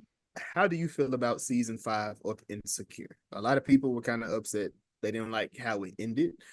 So I'm gonna pass it to you. How did you feel about the last season? Okay, I'm gonna answer this question and I gotta go. I really enjoyed the last season. I feel like I feel like a lot of times when shows end, they like neatly wrap it up in a bow. And I feel like they didn't really do that with this show, but they kind of gave you a guideline of where everyone's life was going. And it kind of let you imagine like how it would be. It didn't really tell you everything that was happening. I really, really enjoyed it. I think they did a really good job ending the show. It was a really good ending. I love to hear that. Chris, what about you? The season or the finale? Nice to meet you. Thank you. Nice Have to a meet nice you. Bye, one. y'all. Make that song, please. Jason, you asking about the all the season 5 or the finale? No, the last season, just the last season. Oh, the last season. Yeah. No, I really enjoyed the last season. I thought it was great. I didn't mind the time jumps. I know sometimes that can be a little bit clunky, but I feel like it made sense. That was So so yeah, fire though. say In my what? opinion. That was so fire in my opinion. I thought they were great, and I'm actually glad because I feel like I'm getting the mixed up, but I feel like the pacing would have been off if they tried to show the progression of each because I think it was a year time jump, I think. So I think so. Yeah, Was they used the birthdays to explain how the time was jumped. cool with that. Like, so yeah, I thought season 5 was great. Yeah, I enjoyed it. Crystal. Season 5 could have been better. I ain't gonna hold you. I don't like it, felt rushed. Like the last episode was good. I appreciated the time jumps with the birthdays to see like how the friendship actually lasted over the time after they actually went their separate ways to adult. But it was something about that story between episodes 1 and 9 that was very rushed. The one that sticks out the most to me was the mama dying. It happened very abruptly. I did not like Molly's acting during that time either. It could have breathed a little bit more. Now, Crystal, I will say this: the mom dying, I forgot about that. Kind of, we didn't really need. Because she just died. That lady could have lived. Yeah, it wasn't really Just needed. Like, it just felt like it was a tragedy, like threw a tragedy in, but it wasn't. Yeah, we didn't really need that. I agree with you. So I think but they kept that in there because her mom kept saying, Molly, you need to pretty much find somebody so we can get you married. And then you see her actually getting married in this final season. And unfortunately, her mother wasn't there. So they kind of like her mother throughout the series was mentioning her getting married and settling down. It's just unfortunate that she wasn't able to actually see her being walked down that aisle. That's why I think the importance of like her mother, not saying it was important for her mother to die, but I think that's why that was probably in that storyline for season 5. Jed, let me ask you a question though. If mom doesn't die and we have a happy moment to where mom get what she wants, do you feel like that takes away from the show? I feel like that takes away from possibly more of a reality because we see her have a stroke and we see how that stroke affected Molly. You know what I'm saying? Well, they didn't have that at all. Like they didn't have mom have a stroke, like none of that at all. Would that have taken away from season 5? It made season 5 more impactful, in my opinion, on an emotional scale. Because you think about Black people in like our culture, our society, folks having heart attacks in 60s and 70s. So not saying it don't happen because it does. So it made it more believable, in my opinion. You know what I'm saying? So normally the woman lasts longer than the husband. That's the only thing where I'm sitting here like, probably should have been a daddy. But that's hate. I mean, she's right though. That is true though. We do be dying kind of young. Yeah. So not wishing nothing on her father, but it was kind of like, all right. But I feel like with her parents pushing it on her throughout the entire series, one of them had to be up out of here before she got married, unfortunately. What about you, Nate? What you think about the last season? I feel like ending a show is hard. There's like very few shows where you're like, oh, perfect ending. I think the last time I felt that way about a show, probably Snowfall. But even that, it's a little clunky. It's not all the way there, you know. So it's kind of hard to end a show. It's easier if you're like, I'm gonna make 5 seasons of this thing and I'm gonna write 5 seasons of a show. That's simple, but like not simple, easier. But yeah, ending is hard. So I don't wanna, you know, be on them too much about it. I think I agree with the mom dying. It was a little too sharp, but it makes sense. There's a reason why the mom dies. It makes sense, but it's a little too sharp the way it happens. And I think go from Nate and Issa friendship relationship a little too quickly to the end when she's with Lawrence. Like that's a little. I get it. There's a time jump, but it's still a little too clunky. So yeah, it's just if I had to rate it out of a 10, I'll probably give it like a 7, whereas the other seasons get 8s, 9s, and 10s. But I think it still makes sense the way it ends. It doesn't. Those two people will definitely, like, in real life, they would end up together in their 30s if they weren't married to anyone else. They would cheat, and then they would both go their separate ways and do all of that. But in the end, they'll end up together anyway. So yeah, it kind of makes sense. It builds I like character. Cheating does? Okay. Austin, what about you? Wow. No, Jazz, I'm playing. Yeah, you said a lot of crazy shit. No. That was a joke. I'm a stronger man. That's what you want. No. We're gonna get you on that. You said a lot of crazy shit. Season 5. What do you think about I'm with Crystal. I'm with Crystal. Like she said, it felt kind of rushed. Me personally, I didn't want to see them together at the end. Even though I'm Team Lawrence, I didn't want to see them together then. I wanted them to be like, hey, it didn't work out. Because what in the episode where he was like going back to Condola, wasn't it? I don't remember. He kind of he was kind of doing the little flirting thing with her, like he wanted to. But it was I think it was because of proximity, not because that's what he wanted. Truthfully, that's what I'm doing. I'm not going back to my ex girl. Fuck your cheating ass. Take ass. But no, I just felt like I enjoyed all the seasons, but I think we got the notification that it was ending before the season was over. It wasn't. We got like, hey, this is the last season, so it's kind of like, oh well. Honestly, I didn't think they were gonna get back together. I was like, maybe they're gonna be friends, or because then they bring the kid back home. When the kid home, Issa had the perfect job. Like, that's not how life goes. Stop bullshitting around. Come on. If that's the case, I'll be with one of mine. The fuck. Sometimes, because you think about like their story was messy, their paths were messy, and they split up, and then they came back together. I know a lot of people was upset that Issa became the stepmom. But I mean, let's keep it a buck. Being a stepmom ain't that bad. Ain't that bad, especially somebody that's a well-behaved kid. But you gotta think, our kids is bad. So the thing, they don't give Lawrence a perfect kid, a perfect baby mom. No, they have shit goes. The thing, Canola's at the steps, the baby's shitting everywhere. He don't listen. He ain't my mama. Nah, come on now. Let it out, Austin. Let it out. The thing with that is people felt as if Lawrence hid the baby, and then he knew about it, and then he told Issa later. So people have like had a preconceived notion of what the situation was, and that's where the issue comes from. And like my issue with season 5 is the mother dying. It wasn't impactful for Jason. It didn't mean nothing to anything. It didn't even mean anything to the story, because Issa not being at one of them birthday parties at the end meant what? She just not Issa, but Molly at the birthday party meant what? Nothing. She just wasn't at the birthday party. But it didn't matter because the mama died. And I also felt as if, I'm assuming because we're in our 30s, we're supposed to be, when we begin dating or we find the person that we want to be with, like it's supposed to be the person, it's quick, and y'all get love, y'all get married. I would have much rather had it been Issa and Lawrence. If they were going with Issa and Lawrence getting together, that ending, that wedding at the end should have been theirs. Torian and Molly should have just been dating still, or getting engaged.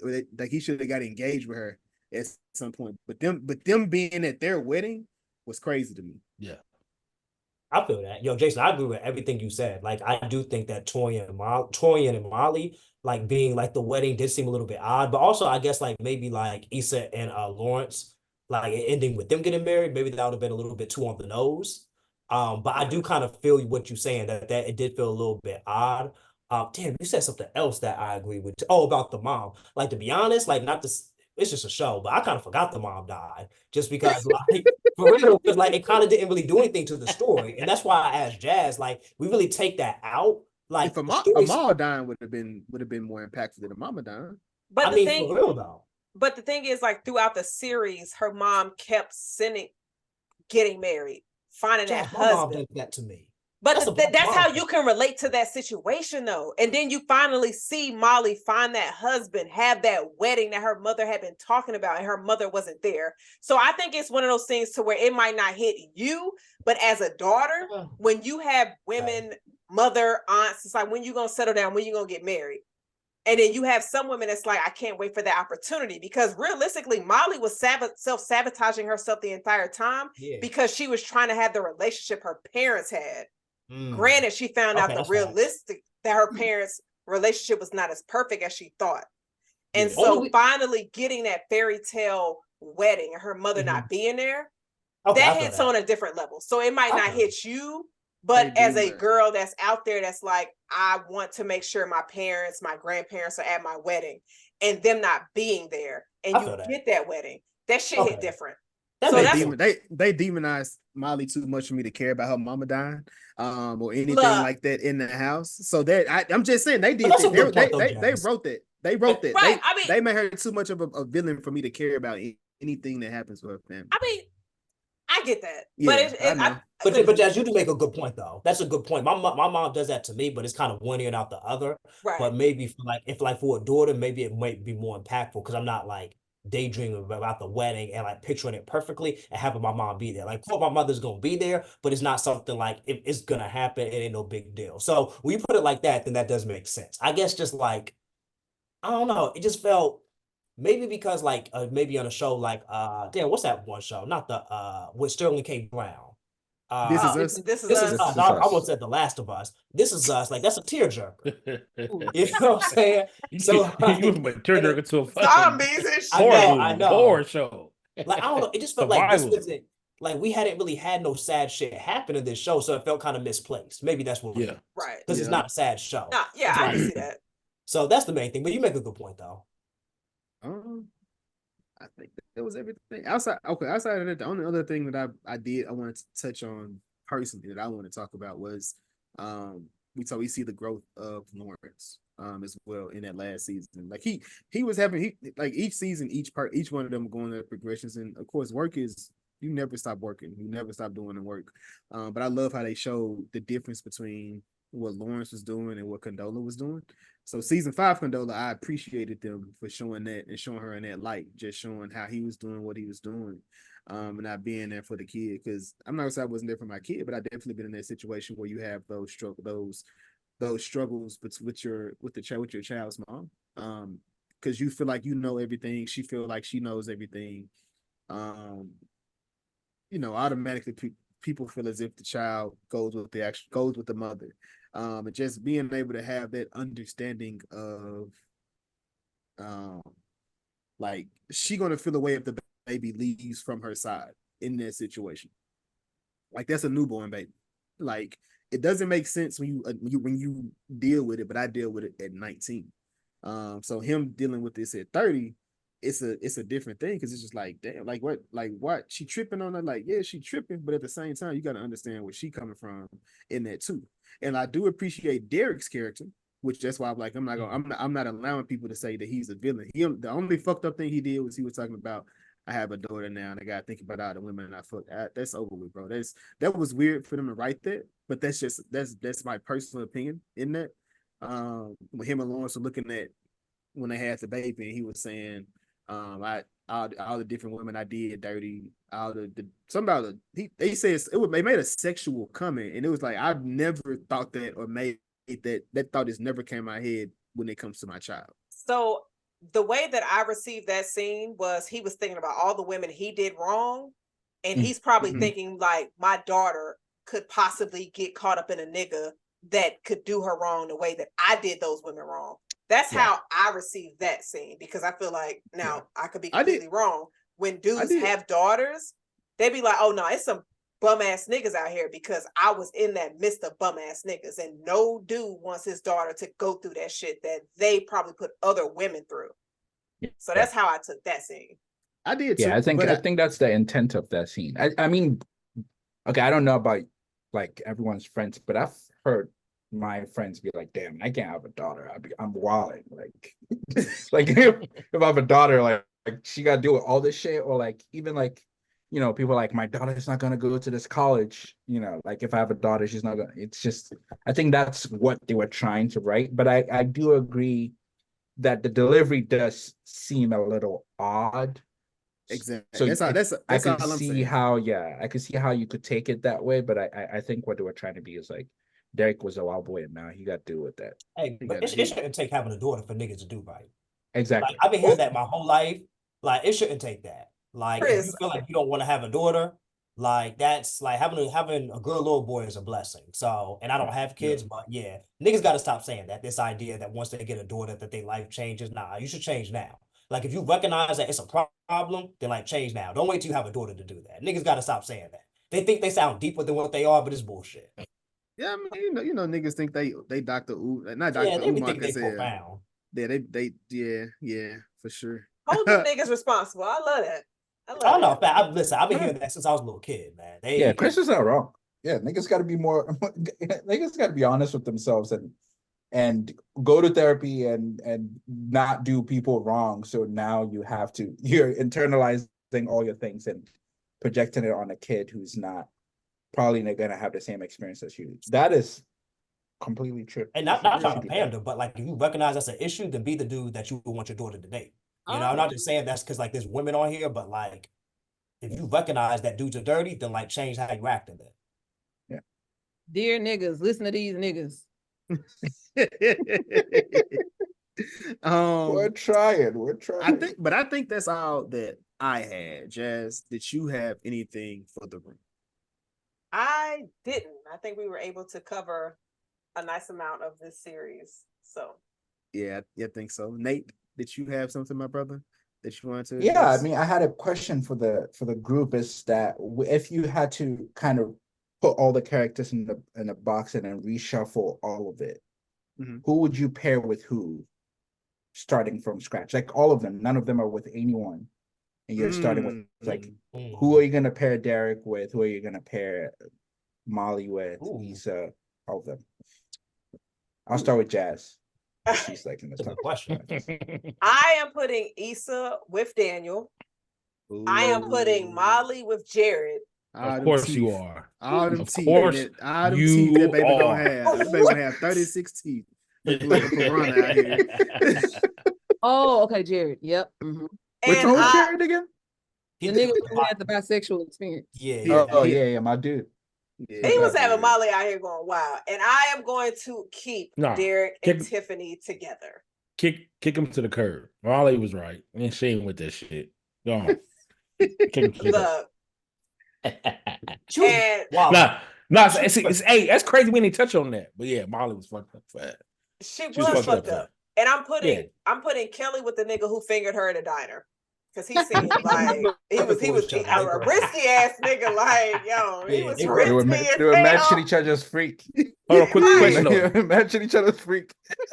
So ain't nobody never been in that type of situation before? Just Which me? one? In a diner. Did you say me? Shit, you getting a waffle and you getting a waffle and some if I'm at the diner, I'm eating. I ain't doing no fingering. I'm trying to eat. Shit, you're a lie, nigga. I got two hands for a reason, my nigga. What you talking about? Jason, but you eat the sandwich with your one hand. I can't. I need all my hands for my food. So Austin, when we get done, we can get there. I am greedy. You're right. You goddamn right. Austin, you fingering a chick right beside her breakfast and her homegirl? She gonna eat that shit too, man. Shit, the fuck is a homegirl? Ain't my mama? Ain't my sister? Yeah, if I'm in there doing that, yeah. If a homegirl want to join, that's even better. You get a double, what's it, all-star special with the cheese on top of your eggs and an extra bacon? Fuck you mean? And I ain't get charged for it. I can tell you I ain't been to Waffle House on a late night in a long time. Yeah. You get the extra bacon with you didn't get charged for it? Yeah, hell yeah. Chris, what about you? Who you pairing with the sisters behind Jazz head? I am gonna go Lawrence with Tasha. I'm gonna go Issa and Nathan. I'm gonna go Molly. I'm gonna go Molly with Mm. Damn, I'm gonna say Molly and damn, this is tough because she difficult, man. Let me come back to her. Let me spin the block on her. I'm gonna say Kelly with that security guard dude that Issa was with. I'm gonna say him. I can see it. That I would can have see been it. that I would can have see been it. dope. I would love to see a series with them as they them Yeah, dating. that'd been funny. I'm gonna That'd say be goofy and Tiffany. serious. That would be funny as hell. Tiffany and I'm gonna say Tiffany and Daniel because I feel like Daniel gonna check some of that bullshit she be on. So I'm gonna put him with her, and then Molly. Damn. Who's left? She had a nice little roster. Damn. Who would I put Molly with? Molly and not Derek. I'm gonna say Dro if she's single. If they single. Yeah, that nigga single now. Well, he might have been dating somebody. But I'm gonna say Molly and Dro in like a perfect world, but he's not single. He's not married. She stole Dro. Crystal, what you got? I'm gonna put Issa with Andrew. Okay. I'm gonna put Molly with Jared. I'm gonna agree with that. That's happening. I'm gonna put Tiff with Dro. Why not? Let's have fun with it. And then, because she ain't going for the open marriage shit. And then I'm gonna put. Can I? Yeah. Oh, that's okay. Okay. Tiff with Dro. And then, can I change their sexuality too? Spice it up. Hell yeah. I'm gonna put Natasha with Amal. Just because I want to see them two. That's chaos. Are they inviting others to their bedroom? Got to, right? I think they Got should. to. I mean, Kelly, think sorry, they not should. it's a cast name. Because that'd just be messy as hell. That'd be crazy. Arguing all day. That's gonna be like Martin if you put them two together though. If they put them two together. What about you, Austin? Y'all put me on the spot again. God damn it, nigga! You had 5 people. I'm joking. You did. Joking. I'm gonna say Issa and Nathan because they were pretty good together. They weren't though. Why are y'all making them be good together? This is hate. Them Toxic. niggas, I'm toxic, baby. them niggas couldn't fix food. They couldn't go out. Them Uber niggas, Eats. Hey, big. This They- nigga they- Nathan, he Their left. best date was in the swimming pool. Like, I'm gonna say Tasha and Lawrence, of course. Come on now. Was I Bank? Yeah, yes, sir. Kelly and Thug Yoda. That'd be Yeah. That would be funny. I like just imagine that. Kelly, imagine Kelly throwing up bees. But she would. I liked Molly and Korean. Molly and Andrew? Amal. That'd be a good one. Girl, fuck that job. Fuck that job. Fuck that work, girl. Bring your ass on home. Who else? We got Tiffany. Tiffany and Dro. That'd be weird. That'd be different. It would be weird. That'd be different because he wasn't really was he emotionally available? He wasn't really emotionally available. I feel like he was. I mean, Was he? He was open about the open relationship. You talking about Dro? Yeah. But I'm saying, yeah, but would he really care? But like, girl, you want that postpartum? You and that baby are going to the other room, girl. Y'all be all right. Was he? I really get that energy from him. Molly said she liked the way that he was with his wife. So now I think he would have been a decent husband to Tiffany. All right. Yeah, I think I want to see it together. But yeah, okay, I can see. Yeah, I can see him kind of. What's the I can see him kind of consoling her, making her feel better about having a baby. He still loves her because no matter what, all that good shit. Me and Jason used, yeah. Me and Jason used. Like, girl, you fat? Fat word? Nah, turkey neck? Nah, turkey neck. I love turkey neck. Yeah, I like it. Yeah. Turkey. Yep. Turkey. I like turkey and gravy, baby. I think I would have put. I probably would have put Lawrence with. I would have allowed Lawrence to be with Condola. I would have put Molly with I think Molly with Jared. I think Molly with Jared would have been. Well, no, you know what? Nope. I'm putting Molly with Sterling K. Who? She hated Sterling K. Brown. Yeah, she hated wasn't fucking with Sterling at all. I would have put Tiffany. Ooh, I don't know. Who I would have put Tiffany. I would have put Kelly with the brat nigga. That's what I would have put. Not Tiffany, but Kelly. TSA. Kelly would have with the brat, the TSA nigga. Kelly and TSA. And Tiffany, Daniel. I can see that. I damn sure don't see that, but I can see that. that's your list. I can see that because he could be saying some more There's some, silly shit. Yeah, there's some girl. hate in that tone. It's a little hate, man. Nah. It's supposed to be me looking at. But I think Chris, did you have anything else for the group? Two things. I guess one thing, I didn't speak on the series finale, but I actually thought the finale was perfect. Were you talking about a question or comments? My bad. Bro, it don't matter, brother. Okay, well, I guess so. Well, one, I thought the series finale was perfect. Two, I thought Condola's family was absolutely wilding. Yeah. Like they were way out of pocket, I thought, towards Lawrence. And I guess the question, Jazz, you looking kind of you.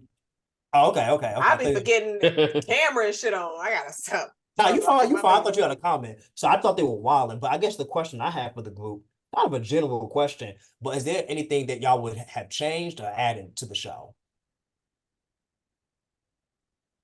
For me, I would have added a bit of a storyline as to why Derek spent a month in a hotel the previous year that they mentioned it. I would have wanted to know what happened with that because the entire series, they portrayed themselves, or Tiff portrayed them as a perfect couple. Obviously, they're not. So I think showing the rough patch that they went through, because technically they're the only married couple throughout the series, to see, like, even though you're married, you still go through shit. So I think adding at least 10 minutes of that would have been good. Why their relationship worked, because you didn't know. Crystal, what question do you have for the group? I don't have any questions for the group, but I would because I want to know, like, I could have did with some more of the storytelling. I personally would have figured out a way for them to have 10 episodes all of the seasons. Every season. I feel like just having those 2 extra episodes for those other 4 would have helped. Like, you could have took some of that stuff that you put in 5 and had that in 4, maybe. Just move the story up a little bit to land the plane a little bit better. I will say episode 1 of season 5, that definitely could have been season 4, because it was that, then episode it was a change within that, or maybe it was episode 2 because it went back whenever Issa and Lawrence had that when he picked her up from the airport from that trip, whatever that was. It definitely was something that it felt like it was different because everything changed after that. She leveled up. Molly leveled up. She had a new haircut. That wasn't an overnight situation when she made that haircut. So, Austin, what about you, brother? Do you have anything for the group? No, not at all. I think we answered everything, everybody. Yeah, I think my only changes are the ones in season 5. Outside of that, I don't think I personally would have changed or updated anything on my own. But man, I know this was long, but I appreciate you guys for sticking it out with us. Especially you, Nate, because you've been here since the beginning. Crystal was kind of here in the beginning. I don't know, she had a little situation, but it's Jason okay. ain't have to drop no names. You can't have to say. I'm dropping names because that's what I do. I'm gonna throw mine out there. I don't know what the hell happened. It was storming here. My internet was getting stupid. My headphones were. I was like, bro, am I tripping? But see, the thing is, though, I leaned on the computer and the shit cut off. I was like, my computer off. I was sitting here bugging out. I said, no, I'm tripping, man. Man, but again, man, we do appreciate y'all for going over this because I had put this off for like 2 or 3 years and I finally watched it this year. So I'm Hold on, see, the first time watching the series? season 5. So I was let me about to go. say, nigga, what? John, also let me go ahead and throw out there. Me and Crystal had to bully this nigga to Bully finish this him. series. We had to bully him. I've been begging for years. I don't know why you didn't want to finish it. I told you that too, bro. I told you it was fire. Nigga, Jason You're hard. just being a contrarian. Yeah, It's dog. Exactly. Exactly. Exactly. Look, man. Prior to me having this podcast, I did not finish shows. There is so many shows I haven't finished Walking Dead. I didn't Or finish Agents of rewatch. But look how Shield. things have changed. I'm trying to do better. Let me go ahead and cut this nigga off because we had 2 years, my nigga. Like Insecure stopped in 2021. We're in 2024. Damn, it was that long? Yes. Really? So Damn. Jason on this whole when we started this podcast, nigga, fuck all that shit. Because you done some rewatches on some shit that was shit you had seen before. But so I'm not letting you get that shit off. But that was 2022. You get this 2024. No, that was like you just said. 2024 where you was rewatching shit. Like you went on a whole fucking Dragon Ball Z shit, my nigga. Like Insecure was right there. You not supporting this black woman? Dragon Ball Z way better than Insecure. I'm not letting you get that. All right. All right, slow down now. So, Yeah. That shit. Damn. It's getting late. It's getting late. It is. I was trying to close this out. I was trying to close this out, man. So violence will be chosen later.